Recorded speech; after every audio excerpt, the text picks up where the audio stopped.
Yo, yo, yo, what's good, Joe? What's good, Joe? Welcome back to DFJ Hoops. As always, I'm your host, Andre. And today we got a beautiful show here today. We're going to react to what's going on in Sixers Nation. And Paul George finally breaks silence on the Clippers issue. We're going to talk about that. He finally addressed the chain of events to him leaving the LA Clippers. We're going to talk about that. But as soon as y'all come in, please make sure you hit the like button. Don't forget to subscribe to the channel. I can already see people in the comment section. I see my guy Zay in the building. What's good, Zay? Appreciate you for being in here. Yo, Zay, bro, Too Tough Entertainment, bro. Y'all got to give me a record deal, bro. Bro, y'all got to give me a record deal, bro, because I can rap, I can sing, I can write, I can mix records, I can produce. Like, bro, I can do a whole lot of things. So, y'all got to give me a record deal. But shout out to you, bro. I know you got, you definitely gonna have a lot to say about this topic right here. Shout out to my guy Cottage81. Appreciate you for being in here, bro. Appreciate you. I see Thomas in the building. What's good, Thomas? What's good? He says, "Go Hawks!" Right? Yes, sir. Go Hawks, bro. Go Hawks. Had the number one pick in the NBA draft. But let's not waste any more time. Let's just talk about this. So the 76ers finally begin their summer league campaign today. They play against the Utah Jazz. I think summer league started on Saturday night. I could be wrong, but I think that's the first game that I saw. I mean, we saw Bronny James and the Lakers take on the Sacramento Kings, and people did give he got a lot of backlash. Bronny James, I mean, got a lot of backlash for his performances because his performance was subpar, but he got criticized for it. So I mean, it's just his first game. So I'm not really gonna say anything about him. But shout out to him. Shout out to the Lakers. But the 76ers, they take on the Utah Jazz in Salt Lake City, and the Sixers, they posted the starting lineup for the game. I mean, they're still playing right now. I did catch a few action.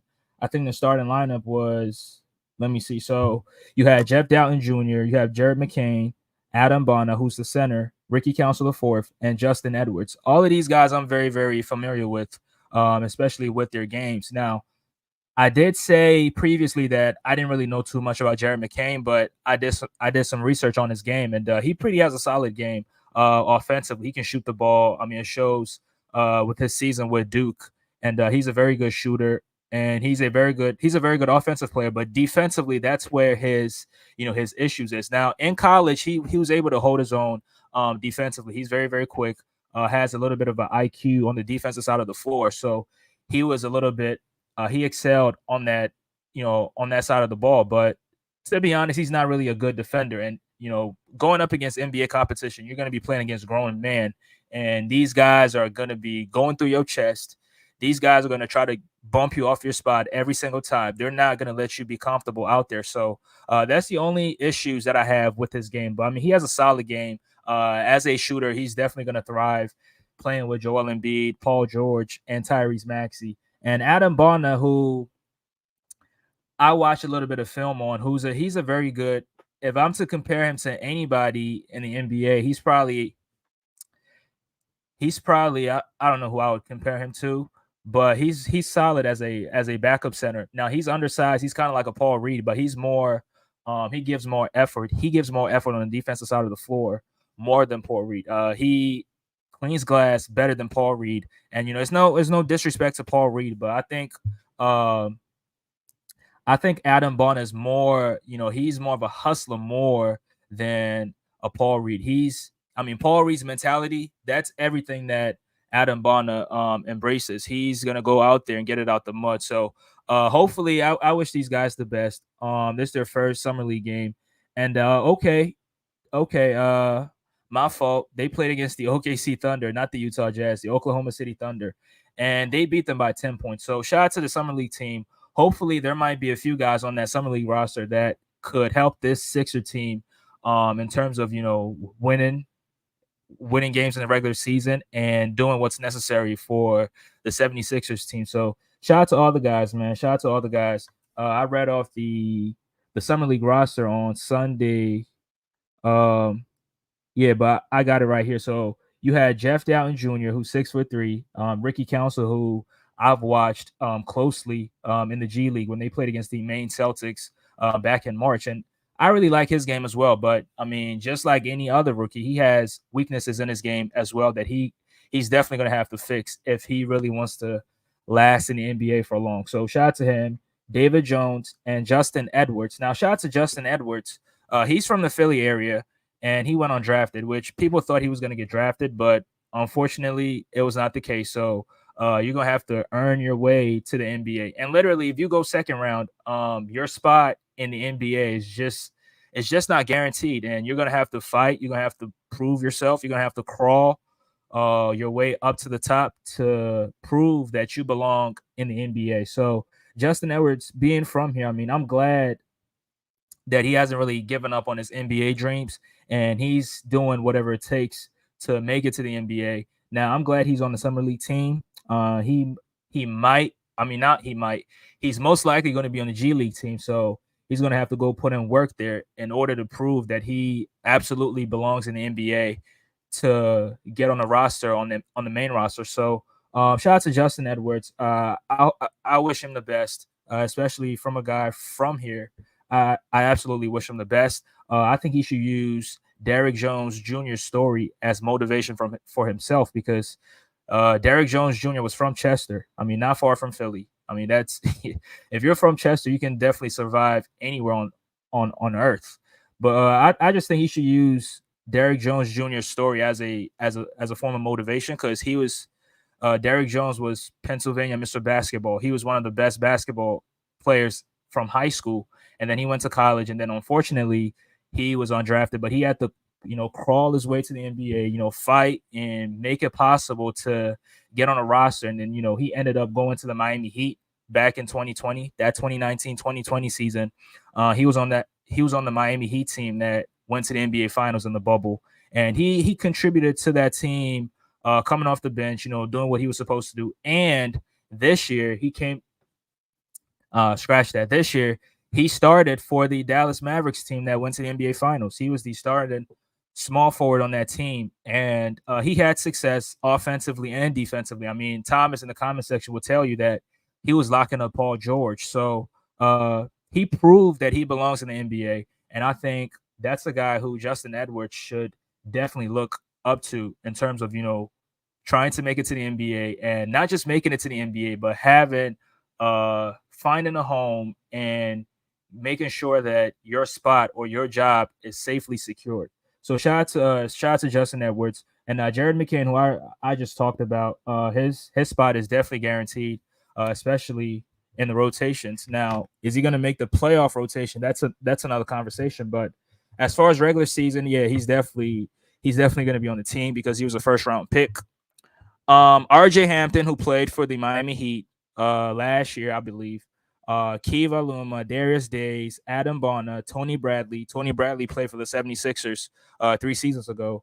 Romeo Langford, Justin Powell, Max Fielder, Judah Mintz, Jordan Tucker, and Jalen Sims. So shout out to these guys, man. They just won their first Summer League game. Now, if the Sixers win the Summer League title, I'm not going to celebrate like Tuna Sports. We don't raise Summer League banners. We don't care about Summer League banners. But if you win it, that's cool. That's that's cool. It's cute. But we don't really care about it. We are focused on trying to win an NBA championship. That's what we're focused on, and we're not really focused on hanging the Summer League banner. So shout out to Tuna Sports. Shout out to the Cavs. They won it last year. Hopefully they could win it this year again, but we'll see how that goes. Yeah, shout out to the realist, man. I appreciate you for stopping by, bro. I got the topic for you, bro. I definitely want to hear your opinions on what you thought PG the whole saga with the Clippers is. So shout out to you, bro. Appreciate you for being in here. Yeah, Thomas is definitely a regular on the show, Cottage. So Thomas is not new for him. Darilla says PG will not stay in Philly for the whole 4 years. I mean, that could be true because he doesn't have a no trade clause within that contract. So if we feel like he's falling off and the team is willing to take him, hey, we'll definitely give him up. Shout out to Bruce. Appreciate you for being in here. Shout out to Bruce. Yeah, Tuna Sports. Yeah, he cares about the Summer League banners and stuff. I don't really care about that. But yeah, shout out to the Summer League team. Hopefully they are successful. I'm wishing them success, but if they win the championship, I'm not really gonna celebrate that much because I really care about the NBA championship, not no summer league championship. So let's move on to the let's move on to the next segment, man. The next segment, so I forgot to put this up there, the Sixers summer league, but the next segment is the Tyrese Maxey celebration. So last night, the Philadelphia 76ers did something very, very surprising to me. And they caught me off guard. I didn't really see this coming. And they posted a video of them showing honor and, celebrating Tyrese Maxey's career so far and his contract extension. Now, I have the video right here. I'll try to play this video. It's a 6 minute, I think it's about 5 or 6 minutes long. But let me go ahead and share my screen and play that video real quick. So it's right here. When it's all said and done, I want to be able to say, I gave them all. I gave them all.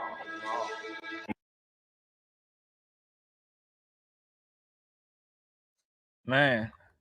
As y'all come in, please hit the like button for me, man. As y'all come in, hit the like button. This really caught me off guard. I didn't see this coming.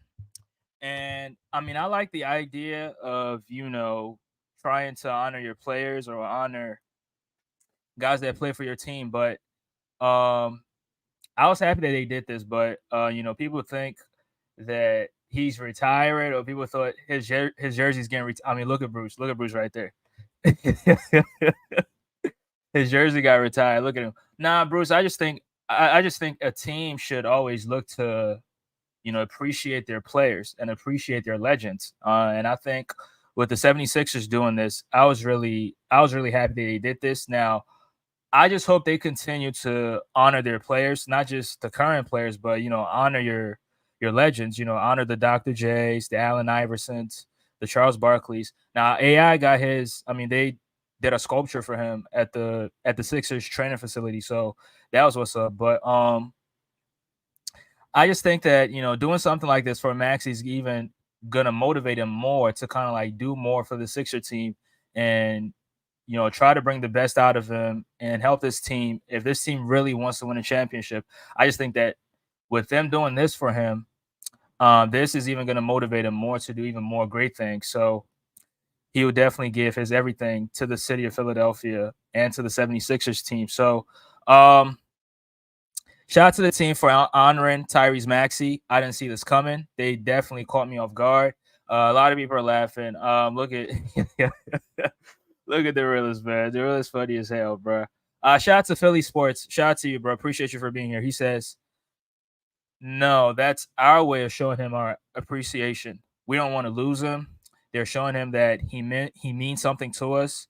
I really think this was probably like a Dr. J or Nick Nurse suggested thing. I mean, it could be true. But me personally, I would have wanted to see this after a championship win. Now, if you win a championship and you honor your players, yeah, I mean, even if you honor them, it's gonna motivate them to even play harder next time, pause if necessary, to even win more championships if they can. But I mean, I'm not also at the same time, I'm not even going to trip. I don't see anything wrong with it, but I mean, people are laughing because it was just a contract signing. And Rich Paul said he never saw anything like this. He never saw a team celebrate a player like that. So I just think the Sixers, I'll commend them. I'll give them credit because I've been bashing this Sixer team for a very long time. So when I see them do anything motivating or anything very, very positive, I support them to the fullest. So they should continue to do it. Bruce says Ben Simmons. I don't know why you're saying Ben Simmons. I mean, he's a clown. Simmons is a clown. I don't even want to hear his name or see his name. It'll make him, I mean, Philly Sports says it'll make him not want to leave, hopefully. And the Sixers and Rich Paul haven't had the best of relationships. So maybe this and Maxey's contract changes it. Yeah, you make a good point right there. You absolutely make a good point right there.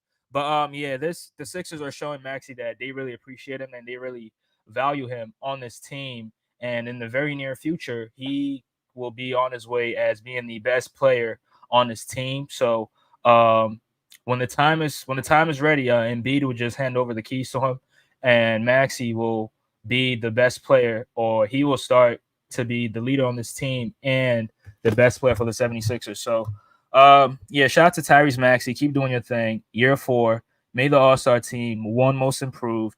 He averaged about 26 points per game in year 4. And here's the funny thing: when Maxey got drafted, and I am not really, I don't lie, I always keep it funky. But when Maxey got drafted at first, I never thought he would get this good. I never saw him getting this good, especially in year 4, to a point where he's making an All-Star team. Because when he first came to the Sixers, his rookie season, he didn't really have the great rookie season. And we all know Doc Rivers doesn't play rookie players. So he didn't really have a very good rookie campaign. I mean, he didn't even make the all-rookie team. If Isaac Okoro is making the all-rookie team, then you should know that there's something wrong somewhere. If Isaac Okoro is making the rookie team, you should know there's something wrong somewhere. But, I mean, Maxey didn't make it, but it was the next season that Maxey really impressed me as a player, and that was against the Toronto Raptors. And when he was going off on the Toronto Raptors in that first round, a guy now Thomas always praises OG Anunoby, but I mean Maxey was taking him to the cup, taking him off the dribble, beating him off the catch, shooting jumpers in his grill, and OG Anunoby couldn't even do anything with him. It was at that point where I knew that Tyrese Maxey was special. But I never thought that he would make the All-Star team in year 4. And people take situations like this for granted. But I mean, making the All-Star team in year 4, especially being the 21st pick, that's always going to be a big deal to me because we didn't really expect them to be this good, especially in year 4. But after year 2, that's when I expected Maxey to take that step because he improved his game very, very much, especially as a shooter. He came in the league in 2020 shooting, I think, 31 or 32% from the three-point line.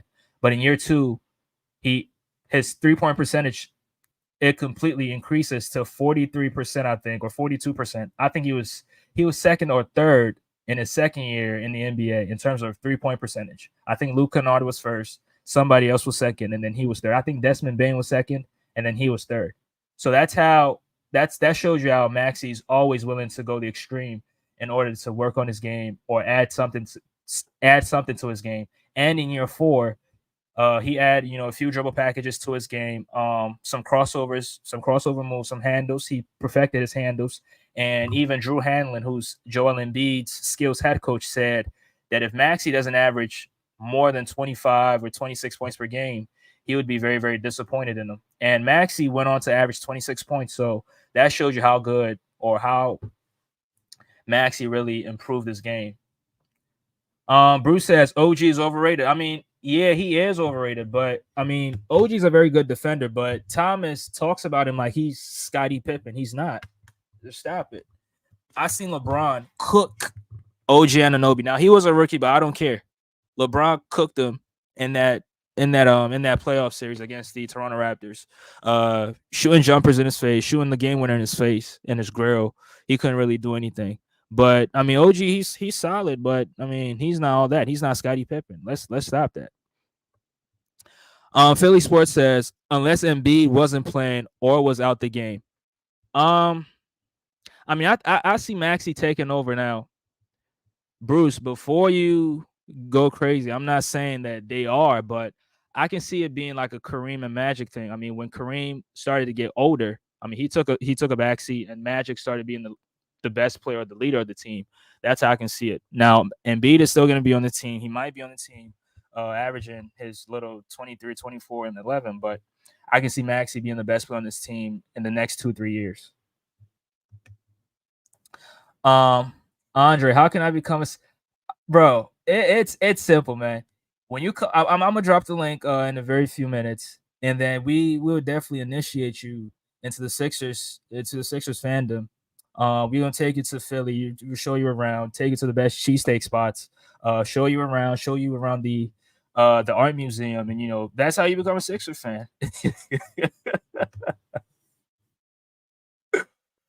Bruce, you ready to jump on the bandwagon too? Yeah, yo, it's not too late, bro. It is not too late. Y'all can definitely, y'all can come here, bro. Zay, I'm waiting for Zay, bro. Oh wow, Bruce, damn, it's like that. Philly Sports says in 2 to 3 years, Maxey will be the head honcho of this team. Mark my words. He will be a top 8 player in this league. The front office will have to start keeping him in mind when making roster decisions. I absolutely agree with that.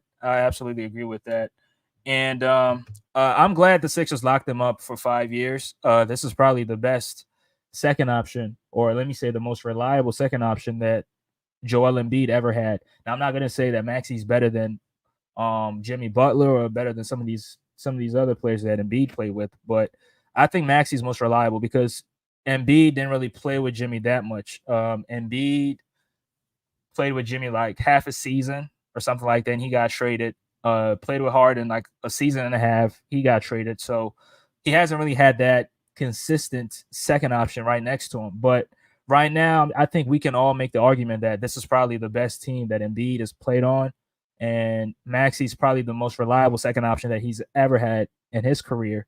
Now, whether you think now, I think Jimmy is better than him, but I'm talking about in terms of him playing as long as he has. Maxey got on this team back in 2020, and he started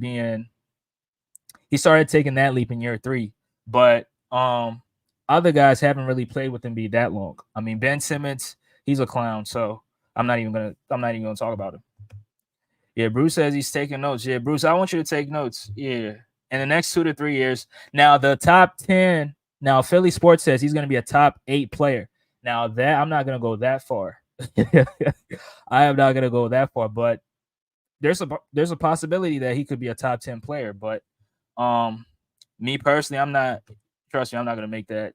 I'm not gonna make that take. I've had a ton of bad takes in my career, in my YouTube career.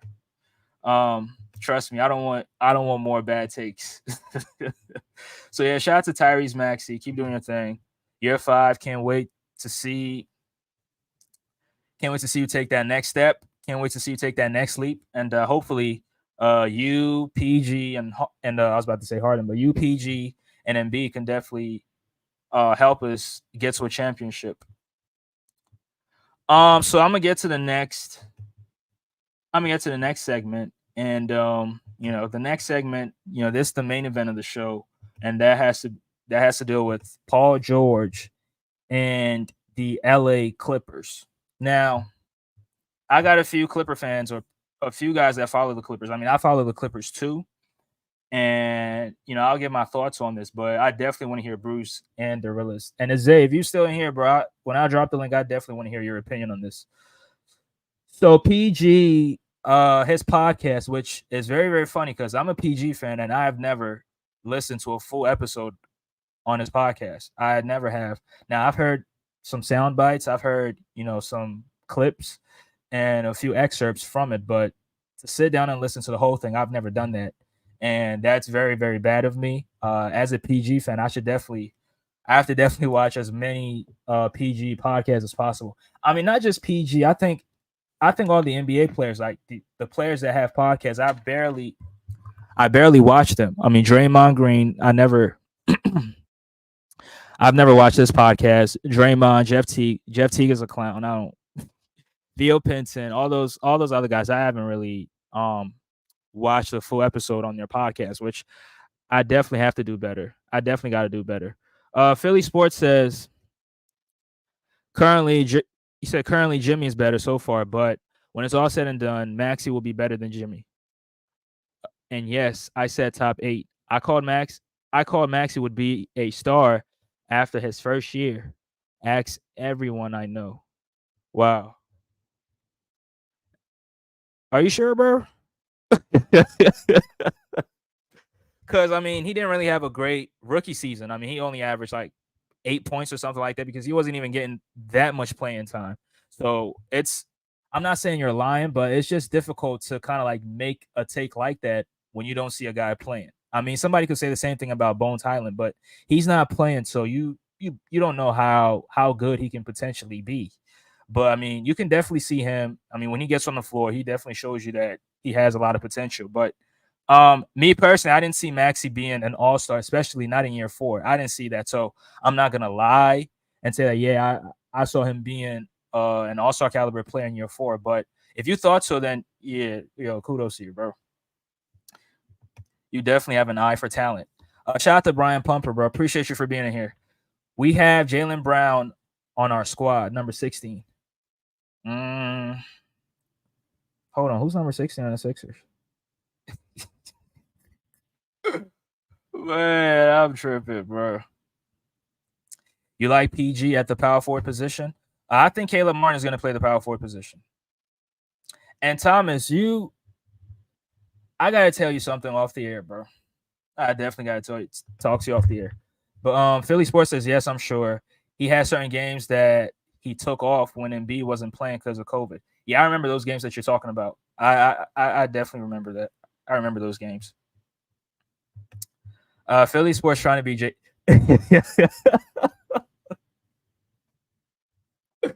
Yo, Bruce, you funny as hell. But yeah, back to the PG thing. I haven't really.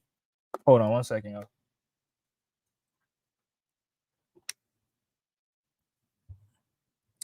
I haven't really listened to a full episode on Podcast P, and I think now with him being on this team, I might tune in to a few of those episodes and listen to the whole thing. Maybe after a game that he underperformed in or a game that he highly performed in.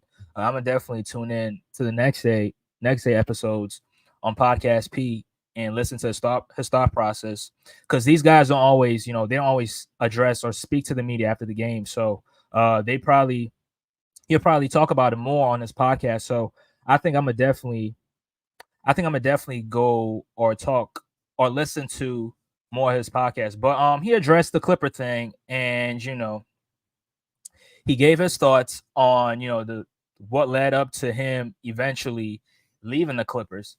And I listened to the whole thing. And now, me personally, I don't want to go ahead and give my opinion, because there's always two sides to a story. There's his side, and there's definitely Lawrence Frank, L. Frank, and the Clippers front office. There's their side of the story as well. But my whole thing is, I don't think PG is gonna lie about it, because it's on air. Like, why would he come to the internet and lie about something that didn't really happen?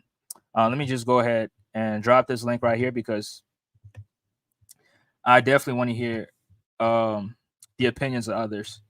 So the link is in the chat. If y'all want to come in, y'all can click the link.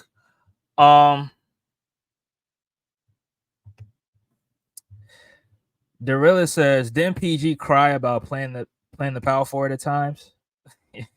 Yeah, he did, but he's not gonna be playing the power forward position here.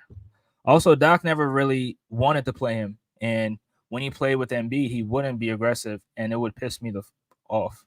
Yeah, I mean, we all know Doc doesn't really play. He don't really play a lot of rookies. I mean, not just Doc Rivers. A lot of head coaches, they don't really like playing rookies like that. So, especially if they have a team that they think can win a championship, they're not going to give those rookies any significant time, in my opinion. But listening to what PG said, listen to what Paul George said. It's just I have questions about it, because he said that the contract negotiations started at the beginning of the season. It started like around October. That's when they started talking about him signing an extension, and that's right around where Kawhi Leonard signed his deal. I think he signed a 3-year. What was it? 152, 153, somewhere around that. And Paul George was like, okay, I'm not gonna ask more than what Kawhi signed for. So if Kawhi signed the 3 years, whatever, then I'm gonna also try to sign for the same thing. But he said at the beginning, the Clippers offered him a 2-year, $60 million. Yeah, 2-year, $60 million. Now that right there is disrespectful. I don't care what anybody says. That right there is very, very disrespectful, because Paul George, whatever you think of him, he's still an all-star caliber player, right? He's still an all-star. He's still going to average 20 points per game in the NBA. There's no way that you're signing an all-star caliber player to a 2-year, $60 million contract. Now, people are saying that James Harden signed for the same thing. So what's the difference? I mean, a Harden is not an all-star caliber player anymore. When's the last time he made the all-star team? The last time Harden made the all-star team was back in 2022. Now he didn't even participate in that game because he was hurt. But since 2022, Harden has regressed as a player, and he's not that all-star caliber that he once was. But PG is still that. PG made the all-star team this year or this past season. PG averaged 20 points per game, and he had his most efficient shooting season in his career. And I was looking up stats. He was second in terms of catch and shoot threes. Now, obviously, Steph Curry was first, and he was second. So he had a pretty solid season in my opinion. And me personally, I think signing him to a 2 year 60 million, that was definitely disrespectful. And then PG went on to say that the team then offered him the 3 year 150 or 151, 152, like somewhere around there. And he then told him that this he doesn't really want this to interfere with the regular season, so he's going to play the regular season out and see how it goes, and go through the playoffs, and they can talk from there. So PG then goes on to play 74 games in the regular season. He finishes the season, super healthy. Or I'm not gonna say super healthy, because I remember Clipper fans were telling me that PG was dealing with a groin injury. And Thomas, you was one of them. Derilist, you was one of them. Y'all told us that he was dealing with a groin injury, but he can definitely he can still play on it. So we're not gonna sit up here. I mean, Thomas, I see you in the comment section. Yeah, but I'm gonna address you later, bro. So yeah, he goes on, plays the regular season. They go into the playoffs, and they get eliminated in the first round. And PG's thought process was, I'm not leaving LA. I don't want to leave LA. I'm not even gonna try to, go into free agency. I want to come back as a Clipper. I want to come back and play for this Clippers team, because me and Kawhi started this. Our goal was to win a championship. Now, unfortunately, injuries have been in our way, so we haven't really been able to accomplish our goal. So I definitely want to return. I definitely want to come back as a Clipper. So he then, brought up the 3 year, 150, 350 contract, and then the Clippers. Me personally, I just think that the Clippers didn't really see PG in their plans. They didn't really want PG back. That's why they suggested the 60 million in the first place. Because if you wanted him back, that's not a deal that you would want him to sign. I remember, I can even use myself as an example. When I was young, I used to work these minimum wage jobs, and I had a job, and they were paying me they were paying me well. They was giving me 40 hours a week. The benefits was incredible. Uh, the health package, everything was good. And then they hired two new people, and when they hired those two new people, they significantly cut my hours from 40 hours down to they cut it down to, I think, 16 hours. So I talked to them, like, yo, why is my hours down? Like, we'll definitely work on it. But they never gave me my hours back. And that right there showed me that, they're trying to tell you to leave. And I left the job. And I think that's the same situation with PG. They didn't want him back. That's why in the first place, they suggested that they gave him the 2 year 60 mil.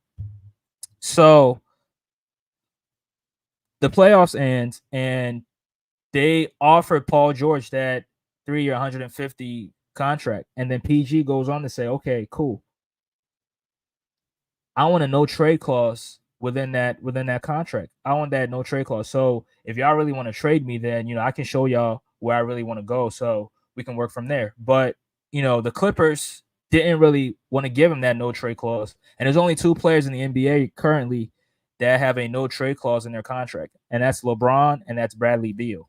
So PG asked for the same thing, and the Clippers, which I believe if he had signed that contract, they were definitely going to trade him, because the Clippers, we've seen them do some shady shit like that in the past, which in 2017, I believe, they signed Blake Griffin to a it was not a supermax, but it was a long-term contract worth 5 years. And I think 5 or 6 months later, they traded him to the Detroit Pistons. So PG looked at that situation, and I think he definitely looked at that situation. That's why he asked for that no trade clause to be in his contract, because he knew the Clippers could if they had a chance, they would definitely try to move him.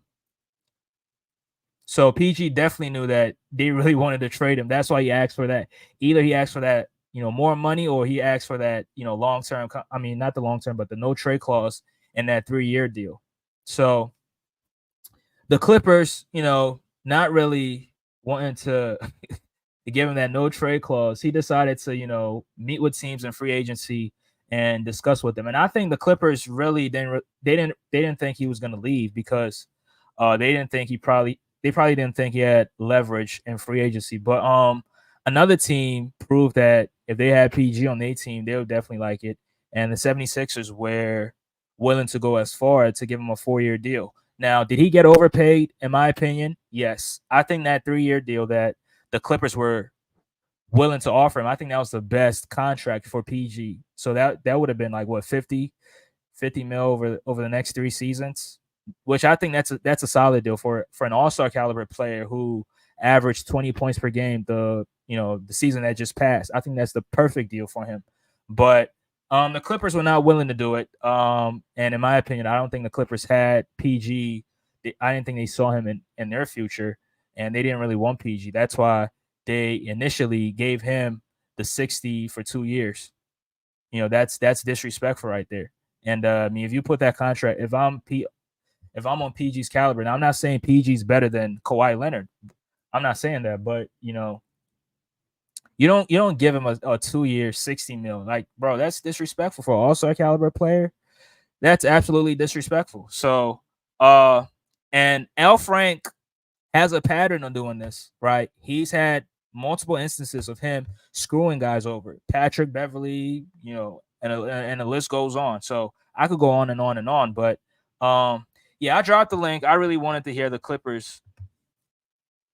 fans. I really wanted to hear their perspective on it. Derilla says exactly, Andre. PG knew the Clippers were going to trade. Exactly. I believe so too. That's why he wanted that no trade clause, because if you have that no trade clause, yeah, you can get traded, but the team cannot just ship you to any team. Kind of like Blake Griffin. They shipped him to the Pistons, and that Pistons was trash. But he helped make that team a playoff team, and he ended up getting hurt. I think he tore his ACL or something like that. But I think PG definitely looked at that situation and was like, nah, I'm not gonna let that happen to me. I'm gonna definitely take my future into my own hands, and I'm gonna do what's best for my career and for my family, and go to other teams that were willing to offer him that long-term contract, and he signed with them. So me personally, I don't think he did the wrong thing. The Clippers from the start, they proved to him that they didn't really want him back, and that's why you offered him that that terrible contract in the first place. If you really wanted him back, you definitely would have given him that no trade clause for that 3 seasons that he was asking for. And I mean, I think that was a perfect contract for him. I don't think it's an overpay. Now, this contract with the 76ers, yeah, it's an overpay. And do I see him finishing as a 76er, finishing that whole contract?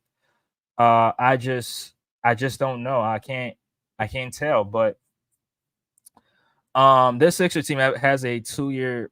I think that this Sixer team has a 2-year window to win a championship, and I think PG also has 2 more seasons being at this level.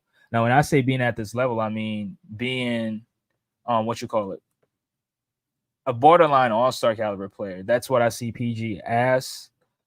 But after the 2 years, I don't think he's gonna be all-star caliber. I mean, it's very, very difficult to see guys, head into play as many seasons and see them make the all-star team. Now, we've seen LeBron and KD, Chris Paul, Steph Curry do that. I mean, they're different, but it's very, very difficult for me to think that PG will be an all-star caliber player when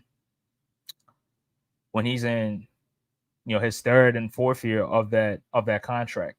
So the Clippers, y'all did him dirty. Y'all tried to lowball him, and he wasn't going for it. And he made the smart decision, in my opinion. Go get your money. Don't take. He definitely he definitely went for the money, and he chose a team that he thought has a chance to win the championship. So I'm definitely with PG on this situation right here. Um, and the Clippers are at a loss because they let him walk for free. And now I'll never agree with letting free agent letting free agents, I mean free agent players walk for free, but in this situation right, PG did, in my opinion, what was best for him because the Clippers were definitely gonna trade him had he signed that contract and not gotten that no trade clause. So yeah, but just to address something else, PG he chose his jersey number, which is the number 8, and in my opinion, I think that's a pretty good number, and I don't think 13 now. He said he gave his reasons why he chose number 8, which was, I mean, it's, come on, bro. 24 and 13 are retired. That's why you have to go for another number. Don't don't lie about it. But me personally, I think he made the right decision because 13 itself is not a very good number. 13 is not a 13 is not a good number. That's why we saw Bill Russell beat Will Chamberlain all those years in the 60s because Will Chamberlain was number 13. And if you're wearing number 13, you don't have luck on your side. Sometimes to win a championship, you need luck on your side. And PG wearing 13, he hasn't had, the best of luck. James Harden hasn't had the best of luck. And Chamberlain was losing all those years in the 60s to the Celtics. So PG made a good decision, in my opinion, choosing number 8. All right, we got Bruce on the show. What's good, Bruce? What's up, man? How you doing? Man, I'm chilling. I'm What, no, yeah, what you think of? Oh, go ahead. My fault, bro. I cut you off. My fault. no. Go ahead, go ahead, go ahead. Yeah, what you think of this PG situation? I wish Paul George all the best, and I already moved on, so I'm gonna unfollow his podcast. I used to listen now. There's no reason for me to listen to for him to talk about Embiid and Oubre and Tyrese Maxey. So I'm gonna let these new Sixers fans listen to him, and I'm sorry that the Clippers did that to him, but I wanted to see him on the Warriors, but it is what it is. I mean, I wish him all the best, and I hope he's. I know it's somebody that cares a lot about his mental. I hope his mental is really strong because Sixers fans are no joke. So Mm-hmm. I hope he turn off his comments on his IG or I don't know if he has X or Twitter or whatever social media. Those comments on the YouTube channel is gonna be fun. I mean, when you have a bad game, I mean, Clippers fans were not that hard on Paul George, even he had the bad games. But Sixers fans, Right. it's gonna be different. So get ready, man. I hope he has security, better security for his family. I'm not wishing that, but I hope he has securities for his family because Sixers fans, I've watched from afar. Philly fans are no joke. You know, there was a time Right. I was a big Eagles fan, especially when Michael Vick was playing for the Eagles. Mm-hmm. Man, I saw the comments, man. I was like, wow, that's crazy. So good luck, Paul George in Philly. And I wish you the best. And thank you for all the memories and stuff. But yeah, I mean, I have a newfound respect for Paul George. I would say that he's a choker. Even still, I still think it, but I'm not gonna say it that much anymore because I have respect for him because he did his best. It's just the guy he signed with always hurt. So I cannot blame Clippers fans who are blaming Paul George, saying that he's failed. You have to blame Kawhi first.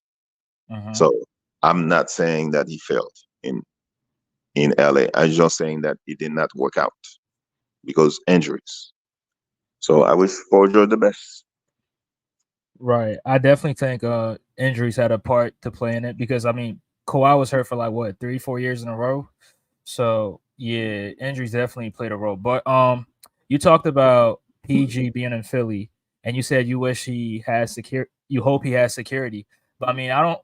Sixer fans can get, they can talk trash and get personal with the players, but I don't see them going as far as to threaten some of these players. Like Laker fans we're doing Danny Green when he played for them, and Russell Westbrook when he played for them too. I mean, some of those fans, real fans, they don't go that far. But it's people who are in bandwagons or they betting money and stuff like that. So I mean, I'm kind Yeah, of that's joking true. saying that security, whatever, because I Yeah, don't really know Philly fans, but I know they're rowdy, especially in games. Because I saw some of them were rowdy when Ben Simmons was missing all those free throws. So yeah. Yeah. yeah. I mean, they it was sad for Ben Simmons and Tobias Harris. Don't get me wrong, but do you think I said the Sixers. You think the Clippers, had he had signed that 3-year, 150 whatever it was, you think the Clippers were going to trade him?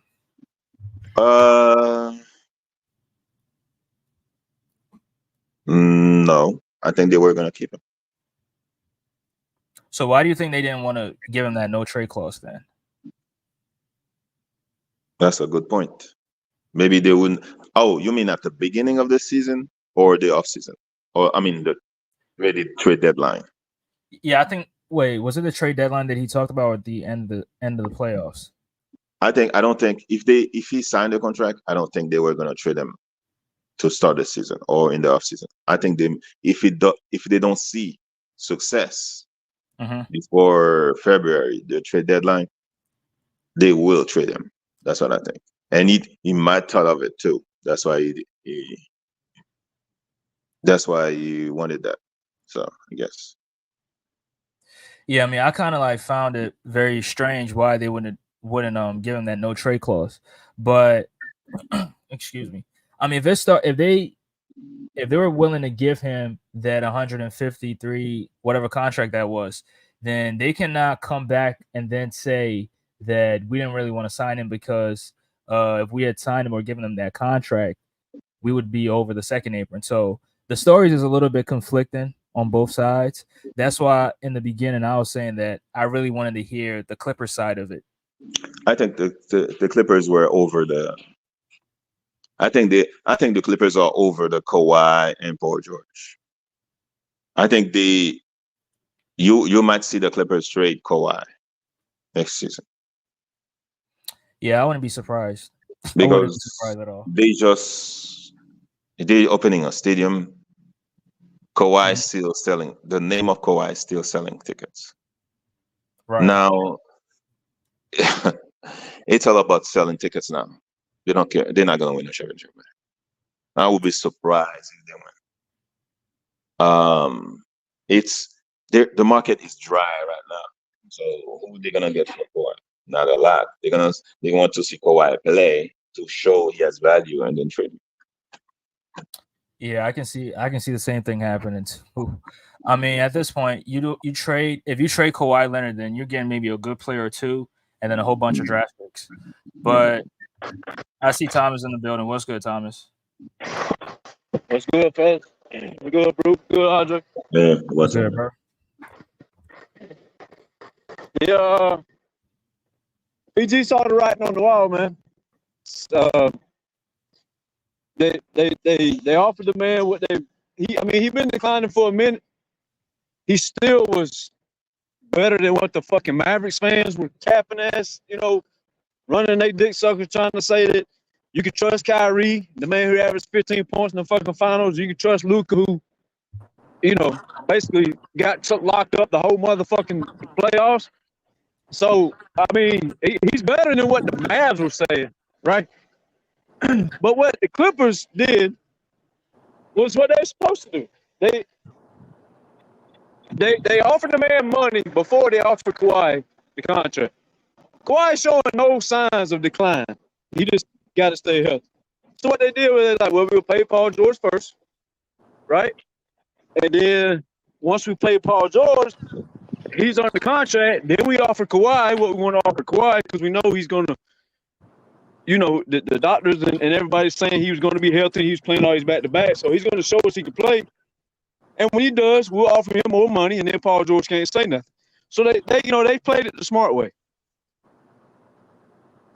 The James Harden only got $35 million a year, so $30 million. All right, so let's backtrack. So first of all, Paul George, you got to remember the playoffs before that, he laid down 6 fucking weeks with a strain. Karl Anthony Towns came back with the same shit, had surgery, rehabilitated the surgery, and came back with no minutes restrictions in 4 weeks, right? 6 weeks. This man was out 6 weeks or some shit with a strain. The man's running bleachers on the podcast, showing videos of, hey, I'm working my ass, I'm doing this, that, and the third, and still sitting out. So if Cat came back in 4 weeks, 5 weeks, 6 weeks, the point is he had surgery. Then he had to rehab his shit and still came on the court with no restrictions. Paul George didn't even get back on the court at all, so that's one sour taste, right? The other sour taste is like, as good as he was in 2021, which I threw it in the Mavs' face because they wanted to backtrack to what Paul George done at OKC, what all the way back to the bubble. They want to skip 2021 to get to 2019, 2020, right? It don't work like that. So, of course, I'm blasting their ass when they try to say you can't. But the bottom line is, Game 6 versus Phoenix, he laid down. Then he comes back and sits out 6 weeks with a fucking strain. Then he comes back and has, but then you got the bubble where he absolutely laid down, was crying about that. Then he cried about Doc Rivers' offense. Then he cried about Ty Lue's offense. Then he cried for Westbrook after the Clippers already winning. They gave him that. He wanted Reggie Jackson. They gave him that. He wanted John Wall. They gave him that. They laid a fucking red carpet out for this fucking dude, right? So let's fast forward back to this year. So we're coming into the season, and they see he's slowing down little by little. He's still a great player, and I told Andre for the 76ers fans, listen, PG will be a good pickup for y'all because he's gonna be y'all's third option. Andre didn't want him. I said, Andre, y'all need him because y'all relying on Tobias Harris versus Paul George. That's not no fucking comparison, right? Uh-huh. But the Clippers was consistent with what they did. James Harden outplayed Paul George. They offered him only $5 more million a year than what Paul George got. So Paul George bucked and said, all right, I'm not taking 60. All right. Well, they hadn't offered Kawhi a contract yet. So what he was doing, he was like, nah, I want to see what y'all gonna do with Kawhi. I'm not taking 60. Fuck that. They like, we giving you 60. Fuck. He said no. All right. He wanted more, he wanted to wait. So now they got fast forward to the later on in the season. He's like, hey, I thought y'all wanted me and Kawhi to play together.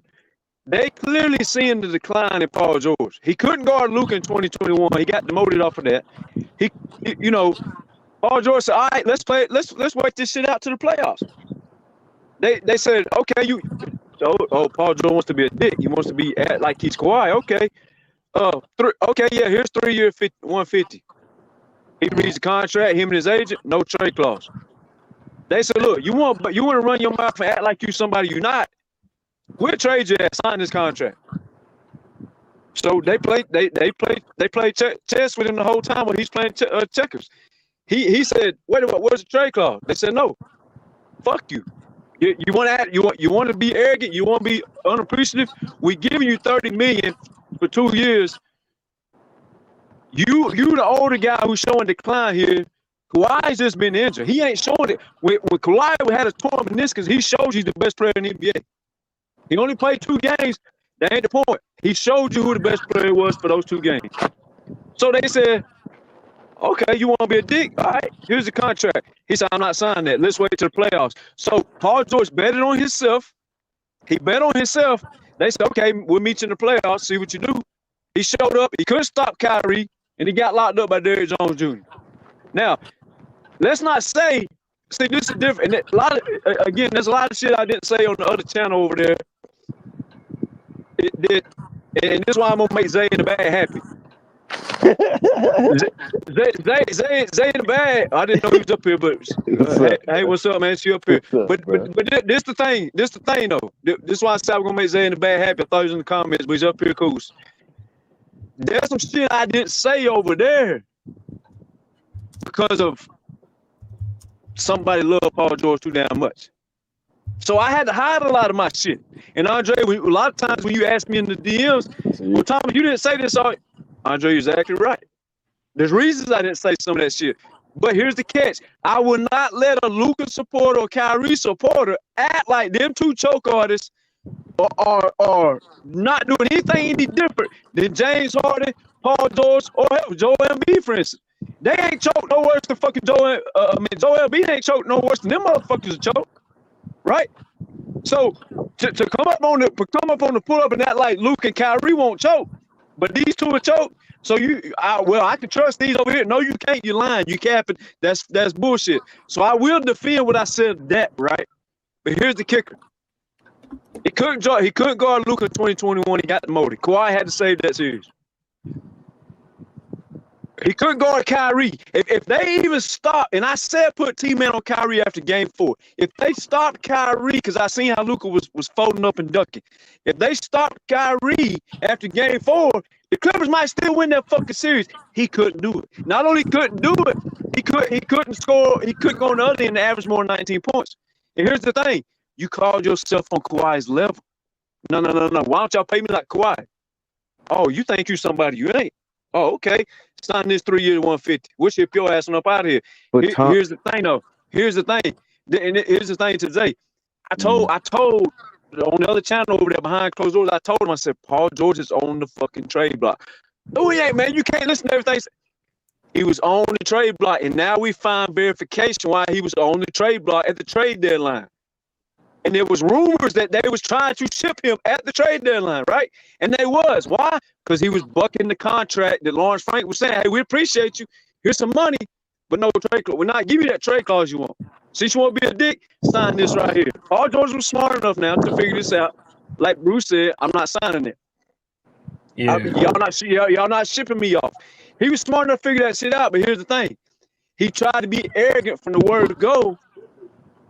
And they said, listen, you declining.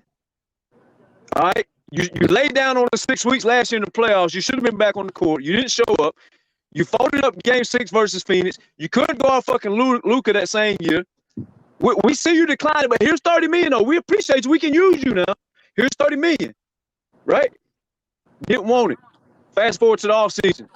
You got bitched up by Derrick Jones Jr. and you couldn't stop Kyrie because Kyrie was sending the Clippers home. That don't mean Kyrie didn't choke in the playoffs because he damn sure did. But you couldn't do none of that. Wait, so here's the thing. Thomas, let's get in here real quick. What's good? What's up, fellas? I'm gonna just piggyback off. I ain't even gonna really like give a whole soliloquy and all that. Right. But Thomas, bro, like you seen this man? Cause it's so confusing. Cause you hear how he said he felt like he was on Kawhi level, but then he said early in the whenever he said it, he was like, I'm the number 2 guy. Like he told people he was the number 2 guy. Exactly. You feel me? Exactly. I was about to get to some of that too. Go ahead. Thomas, bro, he wanted to get Kawhi money. Kawhi took a 3 year 150, 53. They offered him a 3 year 150. Why you ain't just, if you say you was gonna take less money, then why you ain't take the 3 year 150? And then this one thing y'all kept saying that was not true. Y'all kept saying that contract negotiations and all that shit wasn't affecting his play. We was trying to tell y'all that shit was affecting his play. Y'all was like, nah, ain't got nothing to do with that. He ain't thinking about that. He ain't thinking about that, bro. And then he literally Zay, that's one of the things. Hold on, Zay. That's one of the things that I was telling you, Andre. I told you that's one of the things I had to keep close because y'all know how that. Y'all know how it is over there. Excuse me, I'm sorry. Y'all know how it is over there. Pro Paul George over there. There's some things, Zay, and sometimes I wanted to actually agree with Zay on shit he was saying, but I couldn't do it because. And listen, Zay. Why couldn't you do it? I tell y'all this all the time. Why would you not? Why you just say it? Why you wait got to till he remember, leave? you got to remember, we was trying to grow the channel. At that point in time, we was trying to grow the channel together. Yeah. We was trying to grow the channel together at that point in time.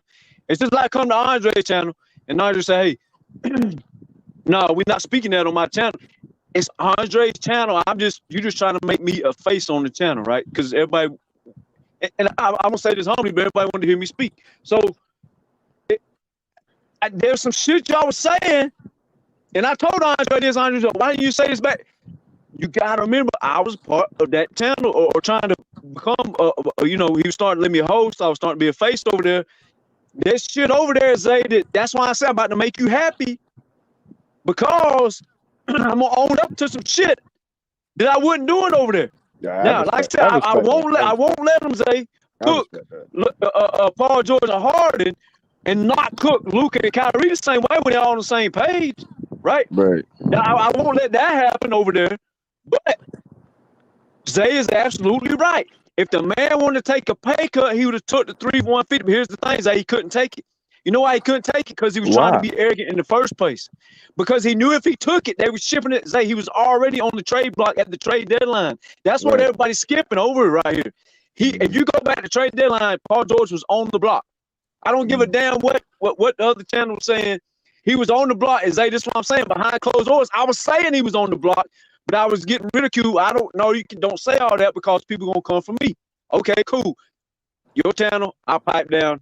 So there's some things I defend over there, but there's some things I agreed with some of y'all was saying. Yeah. Right. And I'm not trying to throw nobody in the bus because I said that channel does great video work. Look what the realtor just said. Because I ain't gonna lie.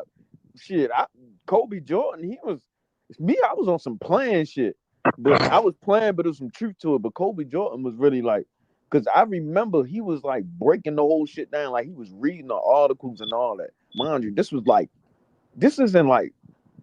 was January, bro. It was like the beginning of the year. Where Kobe Jordan was wrong, though, Zay. Let me Kobe Jordan was wrong in this instance. Oh, go ahead, Go ahead. Yeah, Kobe Jordan, the issue that BJ had with him was he was going back to 2020 when PG came back in 2021 and he had a better playoff outing. But Kobe Jordan was going back to 2020 to talk about the bubble, and BJ was like, "Bro, why are you going back? Why are you skipping 2021 to 2020?" That's true. He had a better playoff run in 2021. That was BJ's whole issue with Kobe Jordan. But he wouldn't even had that 2021 run if it weren't for Kawhi against the Mavs, though, bro. That's true. That's true. That's true. But the fact of the matter is, he still had to produce. Mm-hmm. He still had to produce and do what Paul George could do while he could do it. Don't get me wrong. He played better. He played way better in 2021. Even after Kawhi went out, he played better. But at the end of the day, Kobe Jordan was wrong in two instances. One, you can't skip over 2021, right? That's the first. Andre's right. You can't do that. And here's the other thing, Zay. Here's the other thing he's wrong about. He kept saying they wouldn't offer Paul George a contract, and that was a lie. Now, I also was wondering for a while, did they offer the man a contract? But I also said what Andre said earlier that a lot of people forget. Pat Beverly already said they tried to lowball Pat Bev. But here's the key that Pat Bev and Paul George don't understand. I don't know how low it was for Pat Bev. I don't know what Pat Bev's expecting. I mean, he's a fucking limited player. He can't do so much. I don't know what he was expecting. But Paul George could do more. But here's the thing. Right. James Harden outplayed Paul George, but it ain't like they blew Paul George's contract out, Andre. They only offered Harden 35, and they offered Paul George 30. And the only reason they offered Harden 35 was because he actually just produced for 4 of the 6 games, right? Here's the thing. But Thomas, you get paid more for what you do in the regular season than in the playoffs. And PG made the All-Star team average 20, had his most efficient. I wouldn't personally. I'm going to pay you for what you do. And that's why I say Paul George deserves some credit for 2021. You can't skip 2021 like the Mavs and Kobe Jordan was trying to do. But here's, like I said, Kobe was more wrong. He never talks about, like, the playoffs. He don't never talk about the play. Like, that whole shit, like, I ain't, like, majority, bro, he don't talk about the playoffs, bro. Like, he don't even bring that into effect on why maybe I underperformed, so that's probably why.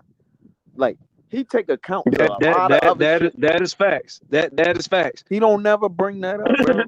Wait, He don't hold on, bring y'all. that Hold on. shit up. Wait, hold on, y'all. Let me give a shout out to Bob. Appreciate you for being over here, bro. Appreciate you. Y'all can Yes, go sir. ahead. Yeah. I just feel like he don't.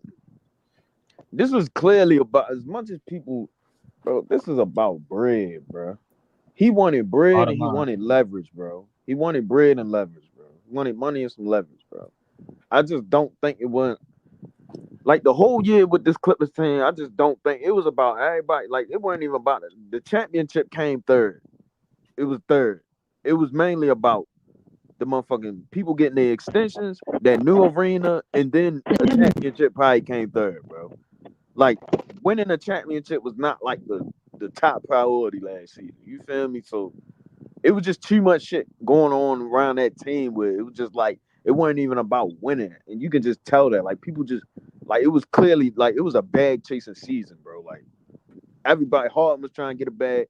Everybody was like trying to get a bag, bro. Like Let's go to what Andre said Tuesday. So let's backtrack and hear this out. Okay, Andre spoke. Okay, well, when you talk about contracts, talk about regular season, okay? But you gotta put yourself in the Clippers' shoes with Andre's word. Zay, remember the Clippers was already winning last year. They was on a 10-2 run and went from 8 seed to 4 seed when PG started crying. That put a bad taste in their mouth, right? You know why? Because they went out and they just strong-armed Terrence Mann to be the starter. They just strong-armed that. They just benched Reggie Jackson, which was Paul George Loverboy. They just benched his ass for T-Man. They just did this. And it started working. And he cried for Westbrook. That right there, like Zay said, he wanted his leverage. He wanted his fucking leverage. He wanted his shit. And here's the thing. Start the regular season and put yourself on Andre's words. Regular season. You started 0-6 with your choice, Paul George, of your point guard that you cried about over and over. You wanted Reggie Jackson, you got him. You wanted John Wall, you got him. You wanted Westbrook, you got him. And none of them three elevate nobody too much to be talking about it, right? You got your point guard. Regular season, like Andre said, you was 0-6. They had to go out and make another move to come over here and override and embarrass your point guard and went on a 26-5 run because of they used a non-Paul George point guard. And they Thomas, didn't use Westbrook to go Thomas, 26-5. we would have still had Hartenstein if this nigga ain't want John Wall, bro. That's what I'm saying. That's another one. See, a lot of people forget about that, Zay. That's why I said, Zay, I was agreeing with a lot of stuff you said, but I had to keep close. I couldn't say so much over there. But I was going overboard. And I'm mad about that just as much as y'all mad about that. Yeah. That's some bullshit I should never let happen. I agree 100%. But back to the Paul George shit. Hold on, Thomas. Bruce got a question real quick. Saying all that. So is it Paul George's fault that the team lost the last couple of years? Lost what in the playoffs? Wait, what year specifically? This past season, the year before. Yeah, he played a part in it. He played a part in it. I mean, we wasn't going to win with. I mean, Kawhi take blame too. Kawhi take blame. Nah, we not doing that. No. But Bruce has got a good question. Here's the answer to the question. I'm so confused, bro. What? Wait. No. Bruce has got a good question. But here's the key. Go back to what Andre said. Andre said the contract is about regular season. So therefore, the Clippers lost in the postseason. Yes, that's on Kawhi's knee. But like Andre said, the contract is about the longevity of the regular season, right? So Bruce had it. I understand what Bruce is saying. It's not Paul George's fault. It also is not Paul George's fault. It's not also Paul George's is right to act like you were Kawhi Leonard either. Because here's the thing: as long as fucking Kawhi stays off the information, this team and this some other shit I couldn't say, Zay. This team don't. Y'all know how it was about Terrence Mann starting. Westbrook didn't need to start. They don't need Paul George. They don't need Westbrook. What they needed was fucking defense. And this man Van Gundy has come over here and pushed his weight around. He's pushed his weight around all around that motherfucking organization, and they went all defense. And guess what? Next season, They're gonna be a high seed. I'm telling Here y'all we this go now. again. They're going to be a high seed, and obviously it goes back to it's quite going to be healthy. But that's the thing every fucking year. Now, but the point of that, but what Zay and these people saying, you not Kawhi Leonard. They offered you $30 million, and then after you just choked in the playoffs, they didn't really bitch slap you. They only gave Harden $5 extra million per year, and they only did that after they tried to cater to you again. They put you first. I'm sorry. Fucked the system. But Thomas, Andre had a good analogy. Oh, I'm sorry. Go ahead. No, go ahead, Bruce. Go ahead, Bruce. Andre had a good analogy. I don't know if you guys heard. When he had a job and they wanted him to come, they called these hours. They wanted Paul George gone. They just wanted Paul George gone. Yeah, Yeah, but because they just told you multiple reasons, and I did too. The Westbrook shit was terrible idea. The Reggie Jackson shit was a terrible idea. The John Wall shit over Hartenstein was a terrible idea. And that's another thing, Zay. I said that. Mm-hmm. They didn't want me to say it on the other channel over there. Nah, they had nothing to do with Paul George about Hartenstein. They just couldn't afford it. No, Hartenstein wanted to be there. Hartenstein wanted to be there.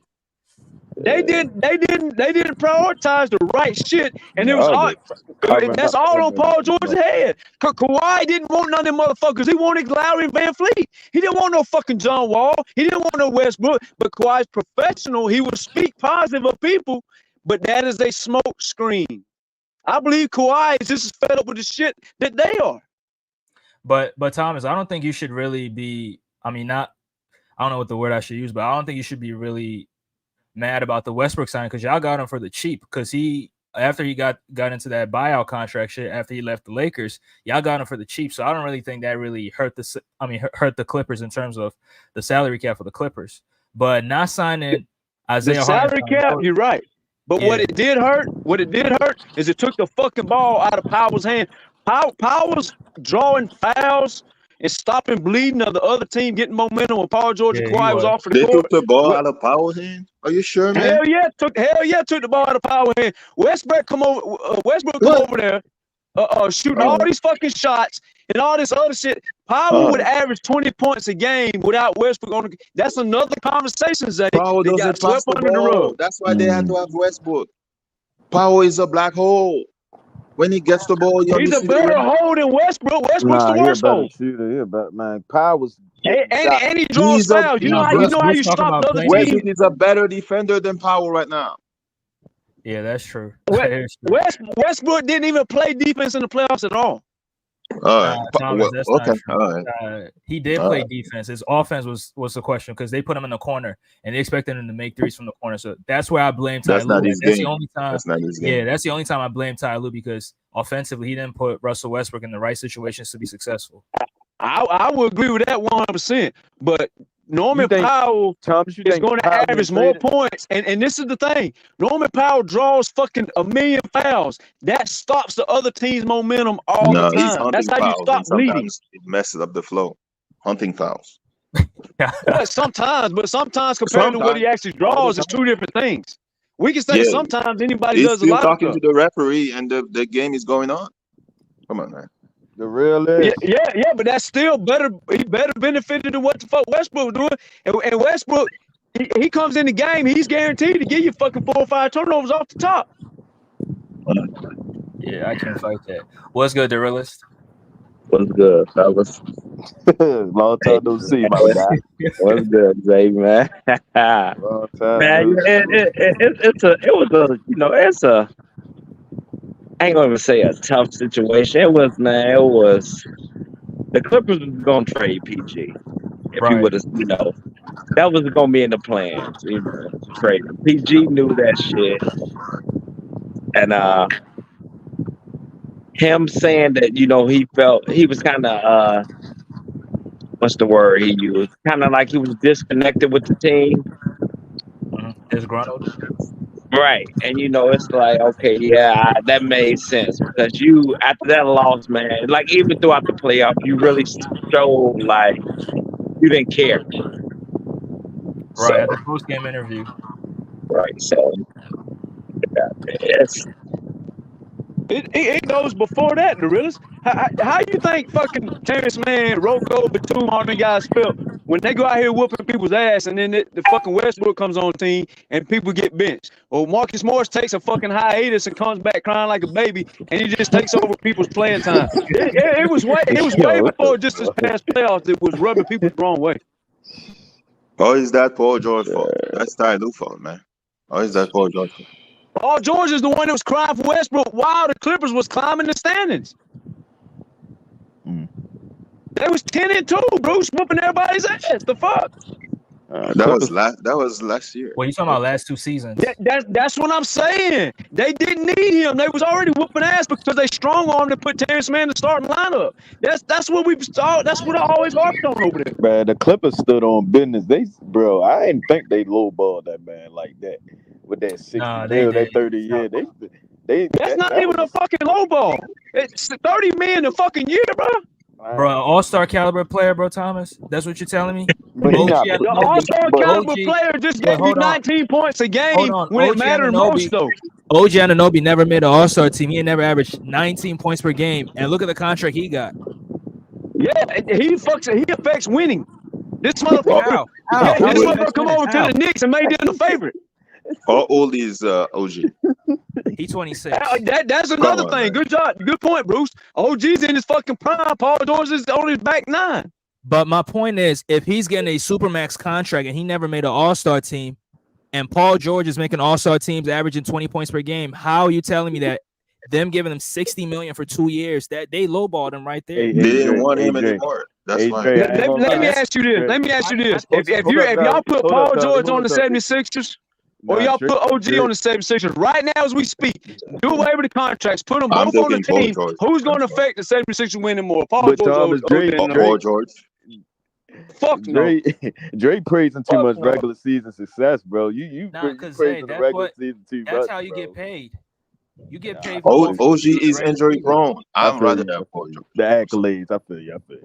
Yeah, the accolades and all-star team. That's why these guys, when they miss the all-NBA teams and all-star teams, they get so fucking pissed because that's how they get paid. I remember back 5 years ago, Klay Thompson lost, I think, $30 million because that's what I was gonna say. Yeah, he didn't make the third team all-NBA. So guys really take that serious. That's how you get paid. That's why he left Golden State to make up that money. Right. Exactly, Bruce. Exactly. I ain't thinking. Yeah, that's understood. But at the end of the day, who's going to affect winning more? OG Anunoby or Paul George? Man, OG is not that good, bro. Thomas. OG is a dog. You said Terrence Mann wasn't that fucking good 2 years ago. But Thomas, OG is injury prone too. Well, I won't argue the injury prone, but at the end of the day, Paul George injury prone too. So. But Paul George played 74 last season. How many games? Okay. So OG Anunoby's had the year. He played a lot of games. So if we're just gonna go off 1 year. Nah, he never did. You know, Paul George had to play that 74 games because they changed that rule. Man, OG is like that girl with makeup. You think, oh, she's beautiful. But why everybody in the NBA wanted Supermax this dude to get him away from the Knicks? Everybody else thought he was great. Wait, guess what? OG only played 74 games one time in his career. That was his rookie year. Ever since then, he never played 70 games ever in his career. How many times Paul George? Yeah, I understand that, but at the end, we're going into the playoffs. OG Anunoby is going to help the 76ers more than fucking Paul George. Because OG Anunoby is going to be your best defender who eliminates every star player. Ask the Knicks and the Raptors about OG. Thomas, you do be gassing up these role players, bro. Man and Anunoby. Yeah, because OG is going to affect winning more than fucking Paul George. Wait. So who better? Who winning better? For the other team? Because hold on. Who better? So guess what? Keep this in mind. Come playoff time. Come playoff time. Guess who's going to Paul George off the Knicks? This nigga's not OG. Bro. It's going to be OG Anunoby. So keep this same atmosphere. Yeah, he's going to be hurt. I'll be right here with the bread on the line. So, Tom, it's OG or Terrence Mann, bro? OG or Terrence Mann? OG. If anybody that knows me knows my top defenders is Kawhi, OG, and then I got T-Man, Caruso, and Drew Holiday running neck and neck. Come on, bro. You don't got no What you got Terrence Man, Mann not saying over Herb three? Jones. Not And- saying Herb Jones is very, very diabolical. Yeah, because I watched Terrence Mann. You realize what Terrence Mann did to Luka? He did what nobody. He made him look worse than anybody else in the fucking playoffs. I And then get they that. did make him look bad. Don't get me wrong, but not as bad as fucking he did. But Drew Holiday helped teams win chips, bro. Terrence Mann ain't got that impact I got no problems. If y'all have heard me on the podcast before, I have said there's 3 people that I would give up Terrence Mann for. I'm not saying the Clippers have to keep Terrence Mann. I'm not saying that, but for what they had, he was the best fucking option that needed to be on the fucking court, and that is proof by every GM in the league. Every trade goes through Terrence Mann. Every time they called the Clippers, he was the one guy they all wanted. Not Thomas. The whole fucking league wanted this man. The whole league. But Caruso and Drew Holiday or OG Anunoby, I got no fucking problems. And I may even say consider Herb Jones if I watch him more than Andre speaking on. I may consider that because I've heard Herb is a bad motherfucker. But Caruso, OG, I've said this on the other podcast a million times. I wouldn't mind trading him to Terrence Mann if you give me Drew or Caruso. I've said that a million times. I'm not trading Terrence Mann for OG. Well, I mean, health-wise, I probably agree with you, Bruce, because y'all can't say this guy can't play, this guy doesn't, and say, okay, well, he's injury-prone, and then say, all right, I'm going to trade it. So I probably agree with you, Bruce. So you want Terrence Mann is going to finish the season. Caruso over Terrence Mann? Caruso is a bad motherfucker. That's why OKC just got him, by the way. Yeah, I agree. That Caruso would have been a guy that I would have been willing to give up T-Man for. Yeah, but Caruso or Drew Holiday. I would give y'all that. I'm not saying Terrence Mann is the end all be all and I won't trade him. I'm just saying for the Clippers, he was a better option than John Wall, Reggie fucking Jackson, Westbrook, Powell. He was a better option because why? Because he kept Kawhi's knees off the point of attack.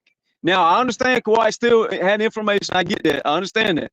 But the point still stands. Terrence Mann takes the workload. He takes the bulk of the defensive assignments. And not only does he take it, he's going to handle it.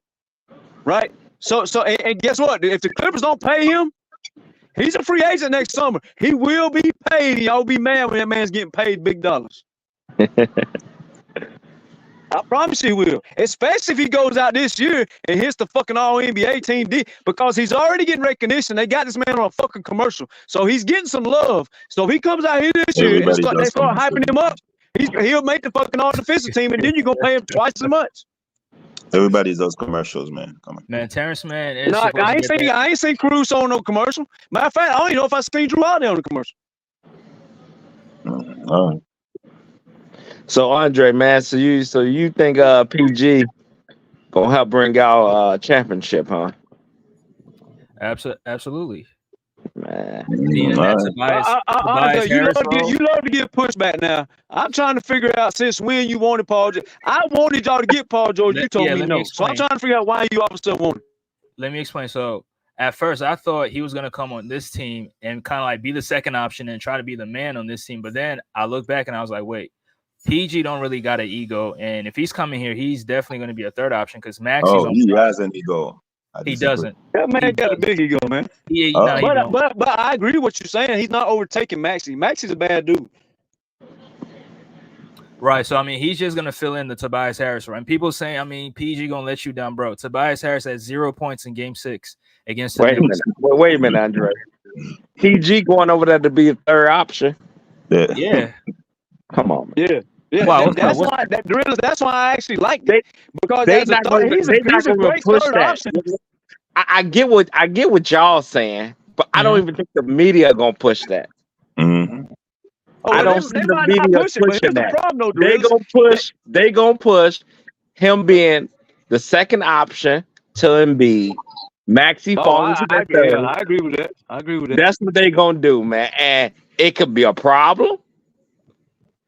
Or it could not be a problem. I mean, only times will tell, but I don't know, man. I just don't. It's gonna be he's gonna be chucking shots to really trying to prove a point. Exactly. No, that's exactly. Not yes, he is. Yes. That mother's gonna be chucking his shots. Man. Now that part I have to admit. But I here's mean, the like I thing. say, PG he gonna have his good games, Right. and then he's gonna have that period where you gonna question a lot of shit he does, man. So I mean, What about this, Dorillas? How is Philadelphia gonna cope with this when 2 years from now they can't afford no fucking body mama because they paying the most ridiculous third option contract in NBA history? yeah, they gave. Because Maxey just got 200 plus, Embiid gonna get a super max. Mark, you're gonna have three guys. You Wait, just lost Embiid hasn't Batum. been paid You yet? just lost Rocco. Melton is gone. Nah, Tobias Harris is gone. And I don't know who else they lost. Andre probably speak on more. Hell, they lost like 6-7 people over there already. Wait, Andre, you haven't paid Embiid yet? Now Embiid is on a contract that he signed back in 2021, so he has like 2 years on his right. He got 2 more years. Yeah. But they're gonna they're gonna re So up. that's why they always saying re-up the Supermax. That's why they saying they hold. That's why they saying they need to win, but then it's 2 years. Like I say, I can see them trading PG, man. But then That's it's what I 4 was gonna years. say. Ain't nobody gonna trade for that contract, though, Bruce and Dorillas. Who gonna trade for that? 212 million for a 38-year-old. Who gonna do that? A lot of teams, just like Golden State traded for Chris Paul, that contract. No, that's a lot for of teams money. Wait, what? That was for money. You said that was for money? Yeah, No, they wanted to get Golden State didn't have to full- pay that full contract. Now that was already paid, right? Now they had to. Now Golden State had to pay last season. Now this season they're gonna have to pay again because they waived him, so they paying him, and he still got his contract with the San Antonio Spurs. So yeah, So, I mean, okay. So how many years did he play where they didn't have to pay? Wait, who? Chris Paul. Because when you trade for a contract, some of that shit's already paid. It's like the Clippers. They didn't just pay Harden. He was already paid. Some of that shit is guaranteed, Andre. You don't owe that. Right, but they traded for Chris Paul at the start of the season, so the Phoenix Suns didn't really pay him yet before they traded for him. That's what I'm saying. So they traded before the date.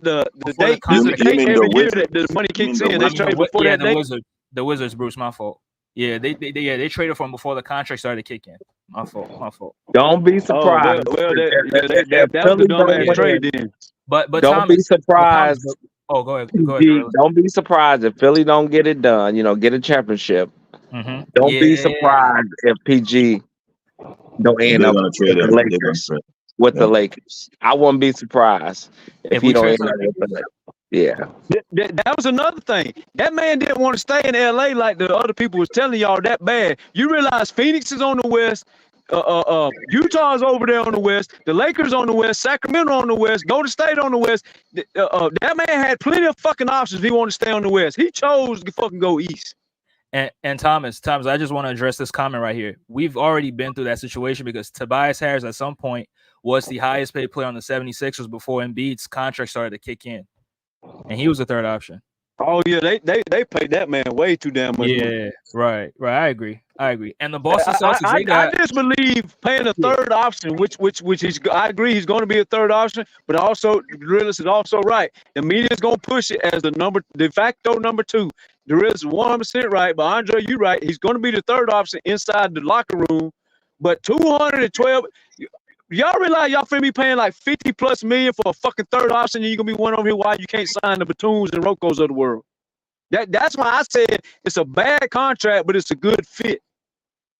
It is a bad contract. But bro, you gotta understand too. The Celtics, they got almost 5 max contract players on their team too. So they got JT, JB, Drew Holiday on the max contract. Derek White just signed a max contract, and Kristaps Porzingis might also sign for a max contract as well. So, I think if you really want to win a championship, you're gonna have to pay these players at this point, and you gotta go over. But all their players stay besides Porzingis, all their players stay fucking healthy and on the court producing too, though. Yeah, that's true. But I mean, PG on a different team, so we're gonna see this time around. I still think it's a good fit. Don't get me wrong. I'm not backing off what I told you 3 months ago. I mean, you remember I told you this. Y'all should try to get this fucking dude. I've been saying this because as the third option, he's a hell of a third option. I would not deny that. But the number 1 option or the number 2 option, it's only gonna go so far. But I was not gonna sit over there and let no fucking body tell me that choking ass Luke and Kyrie was any fucking better than choking Paul George Harden. That shit was Luke equal. and Kyrie didn't choke, bro. They ran up on a team that was way better than them. They didn't show up. Luka got locked up down there every series. He was shooting terrible. No, he didn't. Minnesota didn't lock him up. So I said damn near every series. OKC, I'm not gonna say majority rules. Luka was struggling majority rules. But Thomas, I'm not gonna say OKC locked them up because they was double teaming them almost every single time. Him and Kyrie. I mean, fuck all great players. Like Kawhi's gonna be double teaming the playoffs. So he's fucking healthy. He's still scoring 35. So if he's getting double teamed and he passing the ball, then he's not getting locked up then because he's making the right passes and the right reads. You disagree? Yeah, so why is the offense only at 100 points then? Now, that's what I'm saying. Now, Dallas wasn't killing nobody offensively. They was killing motherfuckers with defense. Andre, I think we can beat y'all in a 7-game series. This Clipper team? Yeah. Come on. Hell yeah, T-Man on Max's head, Andre. What's up, cuz? What's up, But, Come on. Dorilus, you did say. Wait, hold on. T-Man in the NBA Finals. See what's up. Now, let me say this real quick because Dorilus, you said that the NBA Finals starts in the Western Conference. You said whoever comes out the Western Conference is going to win the NBA championship.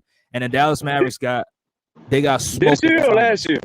Right. I said no, but hold on. Yeah, I was banking on that Denver. I wasn't banking on Dallas. I was banking on Denver. So Denver let me down. I'm not gonna lie. Denver really let me down. Yeah, Denver let me down, man. And but yeah, I said that though. But I was banking on Denver, you know. And Thomas, Max was cooking Team Man, bro. Cause stop it. Hell no. That ain't happening. Now listen, especially when we got fucking other good ass defenders around my boy now. Boy, I'm trying to tell you. Where the offense gonna come from? The same place the offense come from the other team. What Minnesota offense come from? One dude. Now Minnesota had Anthony Edwards, they had Karl Anthony Towns. I mean, y'all only got Kawhi Leonard, and that's it. We got Kawhi. Come on, bro. Harden was the best fucking scorer on the team. One series. It was the most important series, though. The regular season shit don't mean a fucking thing. And matter of fact, Harden was the reason we went 26-5 on the run. But Ty Lue want to play this dude 900 minutes and wear his ass out. Yeah. All right, Brian. Appreciate you for pulling up. Appreciate you. Yeah, go ahead, Thomas. We get to see y'all 2 times throughout the season. We Man, you know Kawhi's hanging a fucking 40 ball on that team, bro. Yeah, No, he not. I don't care what the fuck I don't care how that conversation went. I don't care how that conversation went on the phone between PG and Kawhi. Kawhi know PG ran. And I get it. Go get your money. Yeah, go get your money. And I can see it on both ends. Yeah, PG looked at it like, man, you know, you ain't healthy. He ain't telling Kawhi that, but deep down inside, he knows that plays the big part. Right. You ain't healthy. The team low key trying to trade me. They gonna trade me. You know. So, but come on, man. I believe Paul George made the best decision for him and the family. I agree with that 100%. They was going to trade the dude. They was going to trade dude. He made the right decision for him, for his pockets. There's no doubt about that. Yeah. But as you saw, Kawhi wasn't begging for that motherfucker to stay either. Kawhi's like, don't get it twisted, big fella. Don't get it twisted. Long as I'm on this fucking court, everything all right. Don't get fucking crazy over here now. But I wish you the best. He didn't beg that dude to stay. All right, yeah. And see, that's another thing. And that's why I was thinking, man, I don't even think Kawhi begged, asked him like, man, let's try to, I mean, I don't think Kawhi tried to influence him to stay. Hell no, he didn't. I don't think. I think it was just a nonchalant conversation. You know what I mean? Like, all right, yeah, go get your money.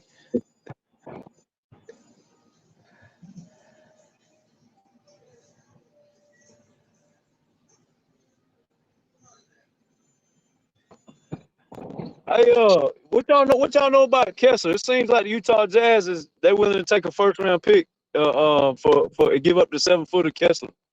That's what I just read on Twitter. Wait, the Clippers want Walker Kessler? It don't say the Clippers want him, but I just seen that one of the Clippers guys was saying all Utah was asking for was a first-round pick for Kessler. Oh, okay. I mean, Kessler's solid. I mean, I would rather Kessler on the team Can he, than can, Mo can he play Bamba. power forward besides Zubac? 2 7-footers? Nah, but the spacing is gonna get fucked up. So you want him playing center, backup center. Oh, so he can't shoot like that then. Yeah, he not a floor spacer like that. Oh, okay. Yeah. Because in my mind, they still Westbrook and PJ's on their way out. It's just gonna be a matter of who goes with them, Powell, Coffee, or T-Man, and depending on who coming in return. Yeah, I think it'd be Norman Powell. I don't see the Clippers trading T-Man. Yeah, I think it needs to be Powell, PJ, Westbrook, and if they have to, throw Coffee in there. And I want to go get John Collins. He gonna average 9 rebounds a fucking game besides Zubac, because Zubac gonna draw all the attention. So he gonna get more rebounds than what he been getting. And the dude can hang 15 to 35 on any given night. Like, he's got the skill set. He had 230 balls this year. He had like 8-19 balls. He had like 20 something balls. Like, the dude can score the ball, and he plays defense and he rebound. Right. Yeah, I like John Collins. But I ain't trying to give up Terrence Mann for John Collins. If I give up Terrence Mann, it's gonna have to be a monster. It probably would have to be Zach LaVine. Oh, so you would really trade T-Man for Zach LaVine? Well, the upside of LaVine is pushing 30 points a game. The upside. I would have to, think long and hard on it, but the only way I'm giving, but because you do got Chris Dunn, like, he was like 4th in the league, I read, on was it forced turnovers or forced loose balls or loose balls recovered?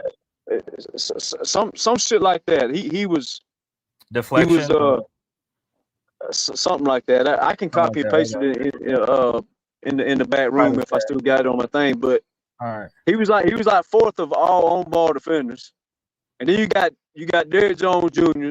So, like, you brought over Batum, you brought me over a lot of defense. So if I was going to ever think about letting him go, if the money had, because maybe you have to have his money to fit the trade, right? Right. So right. He on the super max contract, so it's going to be a large. Gonna have to trade a lot of assets to get him. Yeah. You'd have to trade a lot. Right. But me personally, I would just run out Harden and Kawhi. They both gonna draw double teams with all the attention on the pick and roll or the post up. Like, they're gonna draw the attention. The shots are gonna be there. But I'm gonna win off of defense. I'm not winning off of offense. I tried out Harden, T-Man, Kawhi, Derrick Jones, and Zubac. I'm gonna lock your ass up. So I ain't gonna have to score. It's a difference if I have to score 130 to beat you, right? I don't have to do that if you can't score fucking 98 on me. Right? So there's more than one way to skin a cat. Hell, Boston and Dallas showed you that. If you watched every game they play, Andre, the bitches was going back and forth. Who was barely gonna scrape 90 points or 100 points? That's not offensive basketball. That was 2 fucking defenses locking each other up. And that's what won the championship. And then Minnesota and the Knicks was the 2 next teams, and they was known to locking people up. So the championship or the deep playoff run was running through all defensive majority defense rules, right? Or between offense and defense, they was winning off defense.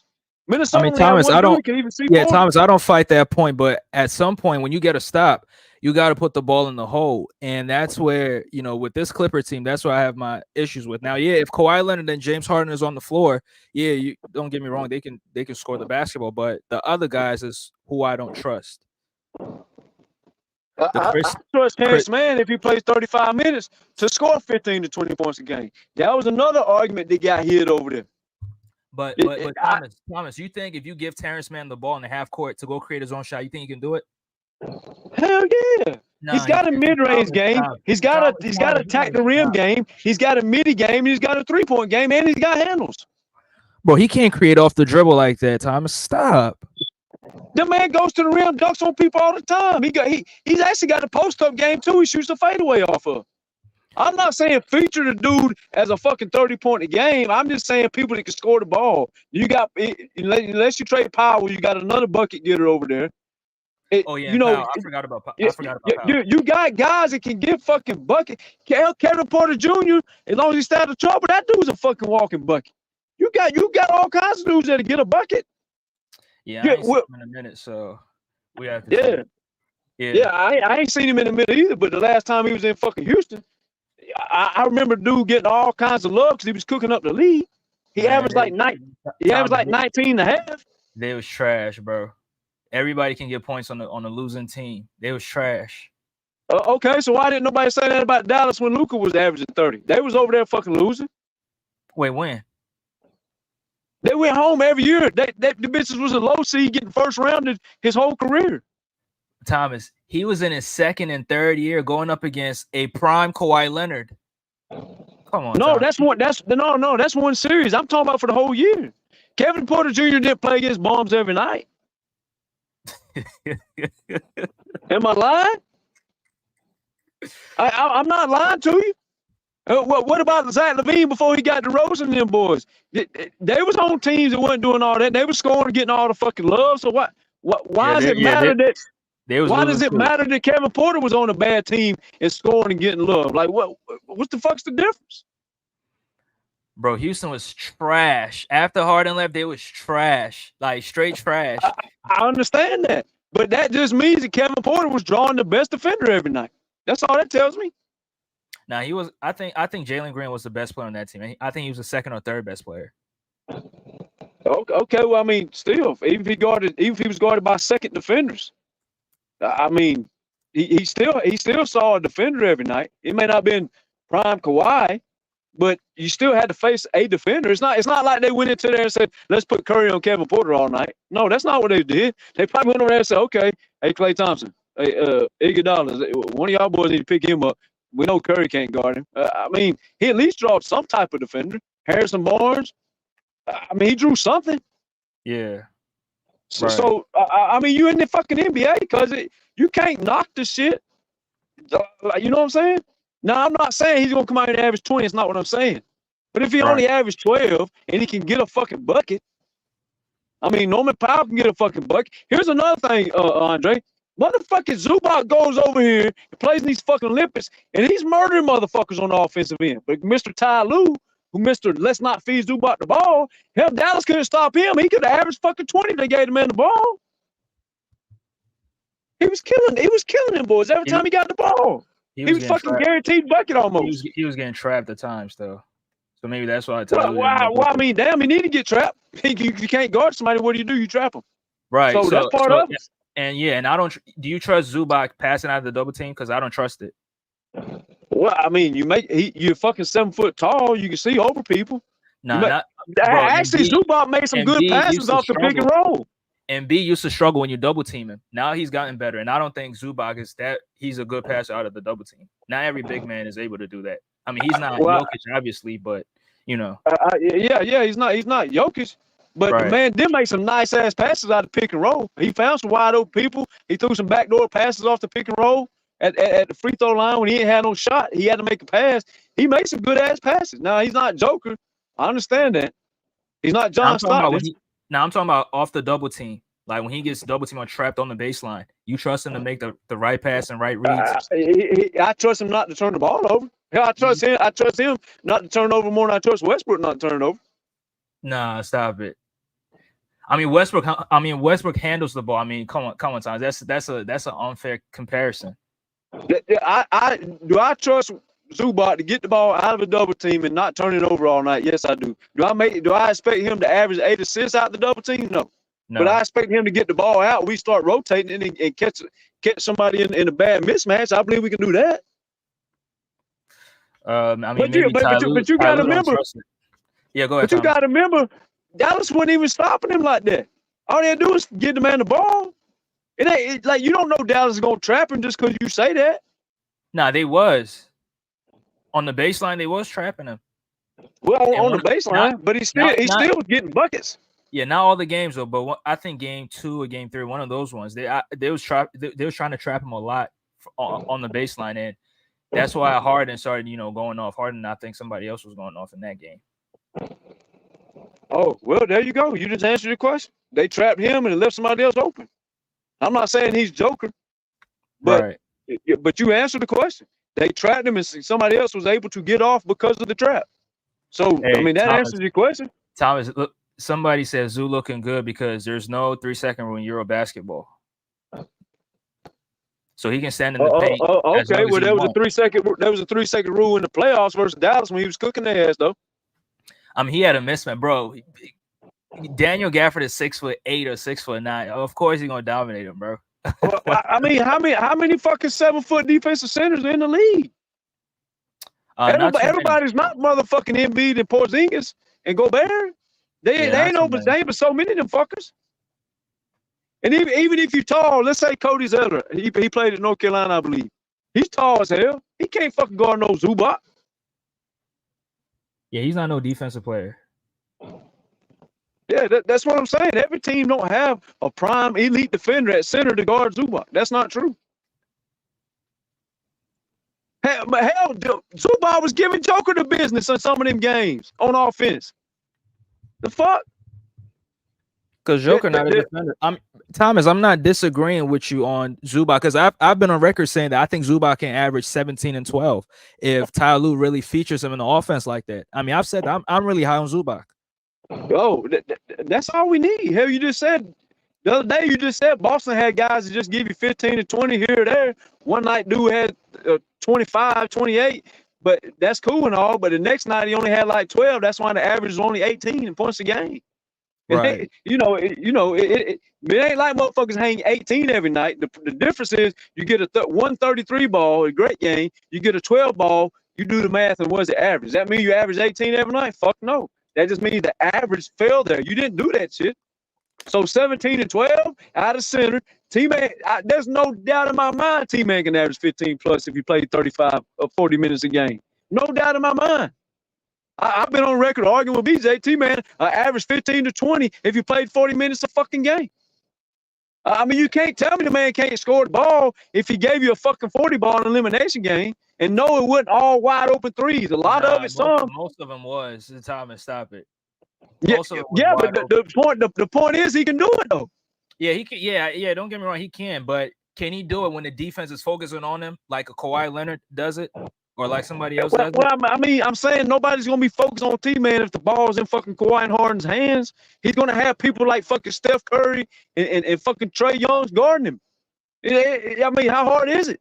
Now, if you say you say he can average 20. If you can average 20, then you're gonna get some of the best defensive players guarding you sometimes.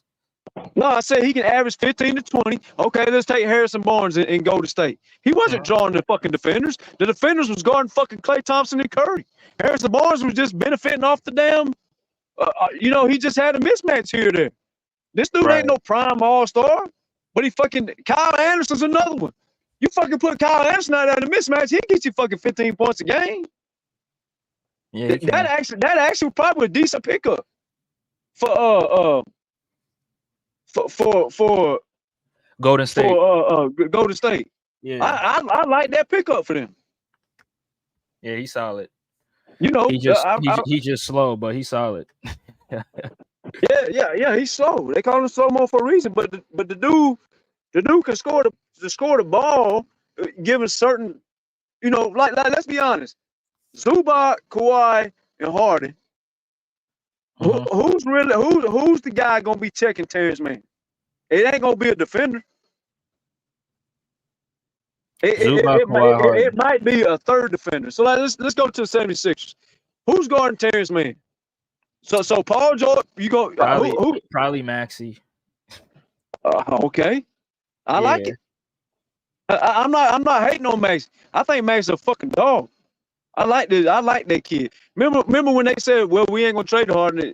I told some of the people then, if Harden ain't gonna get traded, y'all might as well put him on the bench, get the keys to Maxey. I mean, MB's young. Let them start working on this shit and grow it from there. Yeah. But if Maxey, Trae Youngs, Kevin Huerter's, fucking Malik Monks, if these are the dudes that you telling me guarding Terrence Mann, do I think he can score on them? Fuck yes, I do. I mean, anybody can get scored on. I'm not saying Maxey gonna lock him up, but He's not going to get just to your point, he's not going to get the best defenders guarding him. So yeah, I agree with that point. Yeah, But and he crashes the offensive glass. Like you could probably say, if he's got bums guarding him, or less defensive options guarding him, you probably could say he's getting 3 or 4 offensive rebounds because he's a hustle guy. And if an offensive player ain't boxing him out, he can grab several rebounds, right? Mm-hmm. So if he can grab several rebounds, that could be a couple putbacks right there, and he's already good at putbacks. The dude gets fucking offensive rebounds sometimes and dunks on fucking centers at sometimes. So to ask him to guard 15, 16, 17 points a game, if he plays 40 minutes, hell, he averaged 10. He only played 20 minutes. Tuna Sports says Maxey better than Trae Young. What you think? I like Max. That's not a hot take. I mean, that's probably a fair take. Yeah, Max is a fucking dog. He is. But Tune In Sports is also terrified of fucking Trae Young, and he always hating on dudes. So I mean, how can you say hype up fucking Garland and fucking Mitchell, and they can't even go as far as Trae Young is being by his damn self, and you got them on the same fucking team. So I mean, at the end of the day, the Hawks made the right trade. One guy has won playoff series for you, and the other guy has won 0. So you had to pick one or the other. That you had to go that route. You had to go there. And by the way, if Trae Young stays healthy and plays 20 years, he's already on pace to pass all Steph Curry shit. He started scoring and assisting way higher than when Curry started. Curry didn't really blossom like the monster until like what, year 7? Yeah, 2014, something like that. 15, yeah, 2014, 15. So Trae Young is on pace to blow his shit out. Now, whether he stays healthy enough to do it, whether he stays focused to do it, whether he works hard, whether he grinds, whether he or not he does it, but he's on pace to do more than this fucking guy. So, I mean, Trae Young is a walking 28. Trae Young is a walking 28-7 guy. I mean, he takes a lot of shots, but I mean, he averages more assists than that too, don't he? Right. Yeah. Exactly. Dude's like a 28-10 guy. Like, yeah. I'm not saying he gonna win a championship because I really don't believe in small guards winning championships. Right. I believe it's more of a. I mean, I would say. I mean, even Curry leading the team without all this miraculous defensive help and offensive power around him is not winning the championship. I mean, we see that now, right? You took away all his defense. You took away Kevin Durant. Klay Thompson's a shell of himself, a little bit. And Curry can't even get past a round or two. So, and I'm not up here to say, hey, bash Curry all night. But what I am saying is, like, small guards struggle in this fucking league to get anywhere by itself. It's always been that way. Right. Yeah, I agree. I mean, it's been only what Isaiah and what you call it. And fucking Isaiah, as good as Isaiah was, and Isaiah to me is the top 3-point guard in history. That's a bad motherfucker. As good as he was, he still had all-world defense around him. And he had a fucking dude coming off the bench that they called him a fucking walking microwave because he gets so fucking hot, it was ridiculous. Then you had Joe Dumars, a Hall of Famer. Dennis Rodman, a Hall of Famer. John Sally, I think he's got 4 or 5 fucking championships. I mean, the Pistons went to 3 fucking finals in a row, or was about to be on the 3-peat until Jordan beat them. So, I mean, that team was stacked. So even him being a small guard, yeah, he was the leader of the team, I would say. But you could argue Bill Laimbeer, Rick Mahorn might have been leader of the team. They had that Draymond type of exactly leadership going on. Like, bad boy. We could argue that shit, but the Pistons was some bad motherfuckers. I mean, keep in mind, he had the defense around him. That's what you said. Yeah, he had the defense around him. Joe Dumars can hang 30. Vinny Johnson can hang 30. Fucking Bill Laimbeer could score the ball. Mark Aguirre, yeah. But didn't they have the dude called Vinny Johnson too or some shit? Yeah, they had Vinny Johnson too. Adrian Dantley was on the team some of those years. Yeah, man. The fucking Pistons was loaded. Then they had John Daly's they had that Hall of Fame coach. The Pistons was fire. That's what a lot of people don't understand. Jordan and the Pistons, when Jordan beat them, their core players wasn't even 30 years old. It was like 28, 29, 30 at tops. That's not fucking old. You just signed Paul George, a fucking 33-year-old, to fucking $212 million. So don't tell me 29 and 30 is fucking old. Yeah, Isaiah Thomas was the one that said they was old. And I was like, nah. Isaiah Thomas is fucking pissed off because back then nobody could three-peat. Magic couldn't three-peat, Bird couldn't three-peat. Isaiah's biggest thing he always wanted to do when he spoke on it was he wanted to three-peat because his two rivals couldn't do it. So he felt like if he three-peated, that put him over them. Because Isaiah was a competitive ass dude. He hated losing. That dude was a fucking baller. But broadcast wise, he's a whole bitch. He's a crybaby. He's mad because Jordan ended. They was on a three-peat run. That was Isaiah's dream to three-peat. Jordan not only disabled that shit, he turned around and three-peated himself twice. And the Pistons had to watch that shit and broke up the whole fucking team. And they took Dennis Rodman. Well, Dennis Rodman left and went to the Spurs, I think, before the Bulls got him. Yeah. But I got Jordan, a question. I got a question. You think if they had beat the Bulls, you think they would have beaten the Lakers in the finals? Because they had beat the Lakers in 1989.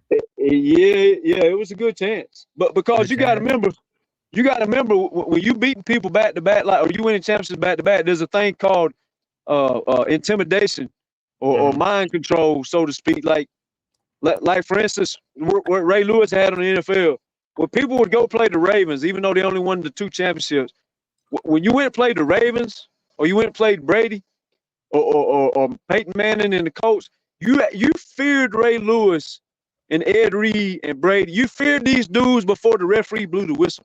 Like, you already was beat before the game even started, right? So the Pistons been on a three-peat run. They had all the momentum, all the chemistry. There's a good chance. But the Lakers was bad motherfuckers too now. Yeah, they was. But I mean, this dude was hurt. I forgot his name.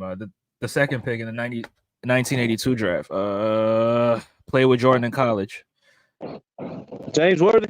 James Worthy was hurt. Yeah, he dealt with injuries in that series. Yeah. James Worthy was hurt. The Lakers was stacked. The Lakers was a good ass team, bro. Magic, James Worthy, and they had Vlade Divac on the team. Anytime you lose a fucking Kareem Abdul-Jabbar and you still win the fucking championship, that's what makes people. That's what makes Magic top 5 in the history. I remember, Thomas. I got beef with you, bro. You said that Magic won a championship with Kareem not playing. Yeah. I think Kareem missed like 1 game or 2 games in that series, but he didn't play. I know that. Yeah, he missed Game 6, but Kareem already put the work in. He was averaging like 30. No, Kareem was great. Kareem was great, but Kareem also was the same Kareem that was on a losing team for like 6 straight years until they drafted Magic Johnson. Like he was already in the league. That's true. But he was putting up dry stats. But don't get me wrong, he's another one you could argue. It's hard to make the top 5 in history because, like I've always said, a lot of people don't want to change the NBA rule book. Like right now, we watch these guys play. They dribble like the Harlem Globetrotters. Back then, that shit wouldn't work. Like, you couldn't carry. Like, don't get me wrong. Did people ever carry the ball, do something here or there? I'm sure they did. Mm-hmm. But the rules have changed. Like when you see Curry shooting from the logo, or Zach LaVine or Trae Young or Dame, these guys, if they did that shit back then, Andre, they got fucking benched. That wasn't the game back then. You had to play the game different. So I'm not saying they wouldn't be great shooters, because to say Curry and Dame and some of these guys can't shoot the ball no matter what area they in would be just a dumbass statement. Right. I'm not saying that, but it's hard to put.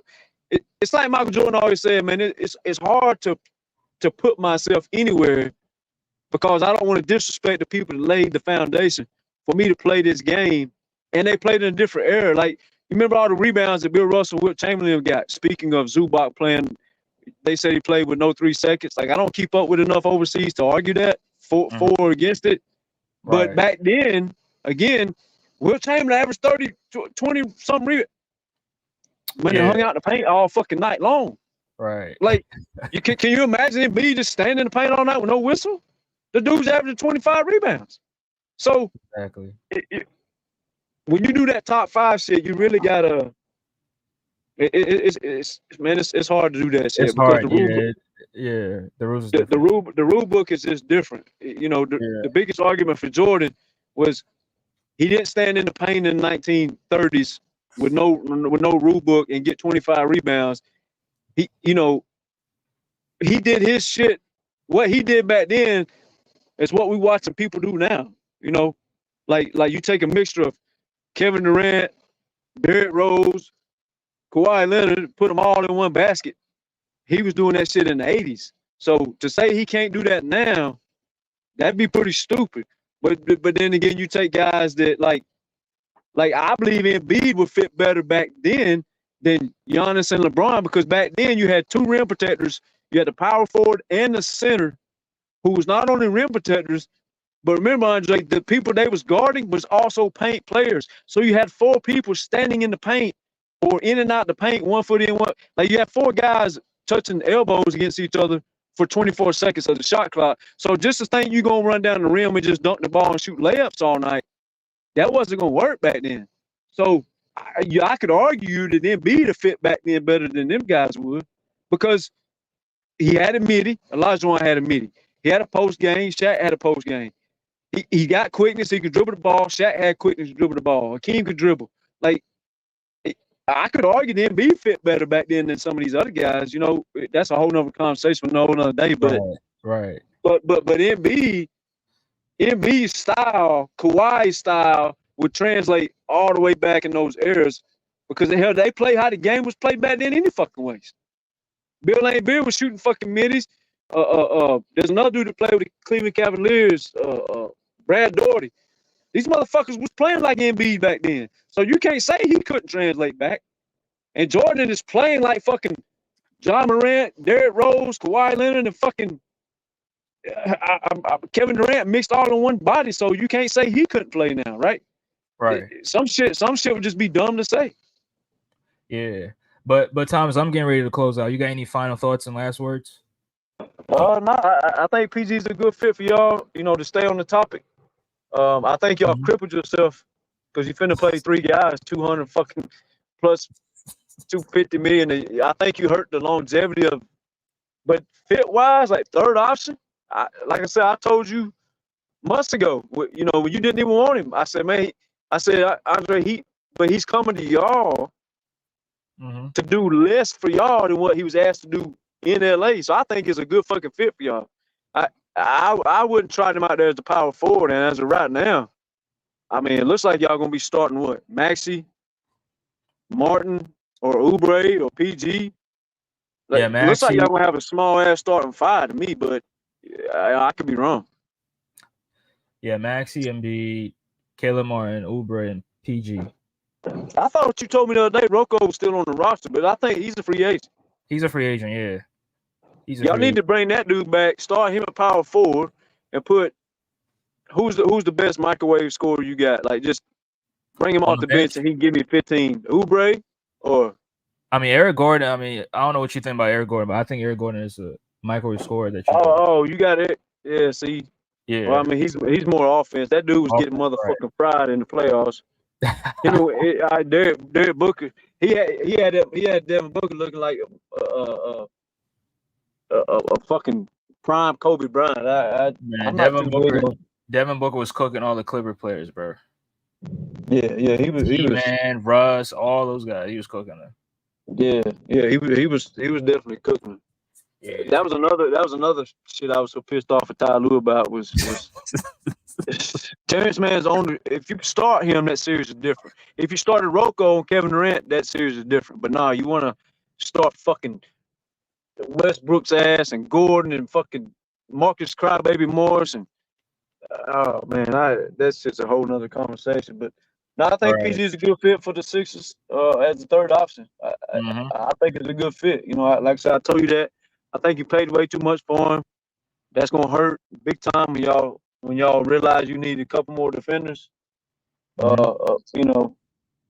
think y'all gonna be regretting that shit. But for the third option, man, he's a hell of a third option. There's no doubt. I got my hate on Paul George, but I ain't gonna lie on Paul George either. Just like I wouldn't let the Mavericks lie about what the fuck they were saying. But yeah, shit, third option. I think it's a great third option for y'all. Yeah, I agree. We agree on that. Yeah. I mean, that's what's up. Like, you ain't gonna agree on everything, so. But, right. arguing over it and beefing over it is just, that's just fucking childish. I mean, at some point you gotta laugh the shit off, I mean, you just gotta, cut your losses. And if one motherfucker says, "Hey man, I told you, man, fucking Maxey ain't worth a fuck, man. I told you he gonna get locked." I mean, laugh that shit off, like it ain't that fucking serious. Even my beef with the fucking ops over there on the other channel, the pull-up ops, Herman, all them, like, I'll go back and forth with them and clown them, but man, as far as that shit goes, man, like, you ain't coming off YouTube going into beefing in somebody's fucking city, you know what I'm saying? Ain't that fucking serious. Exactly. But yeah, man, good show, man. I see you gaining followers and shit. I try to, shout you out. Another thing, that's why I told a BJ over there, he been doing it lately. That's why he's getting a good spike in his shit. You need to have a Twitter channel, man. Like, everything down there in the world breaks on Twitter. Whether it's whatever fucking political news, you start promoting shit on Twitter, man, and that's what I did for him over there. I told him he need to get on Twitter, and he done that, and he's reaping benefits off of it. So right, Twitter. Yeah, I gotta get a man. Twitter account. Yeah, most definitely. Yeah. All right, Thomas. Appreciate you, bro. We'll chop it up tomorrow. All right, bro. Appreciate you. Okay.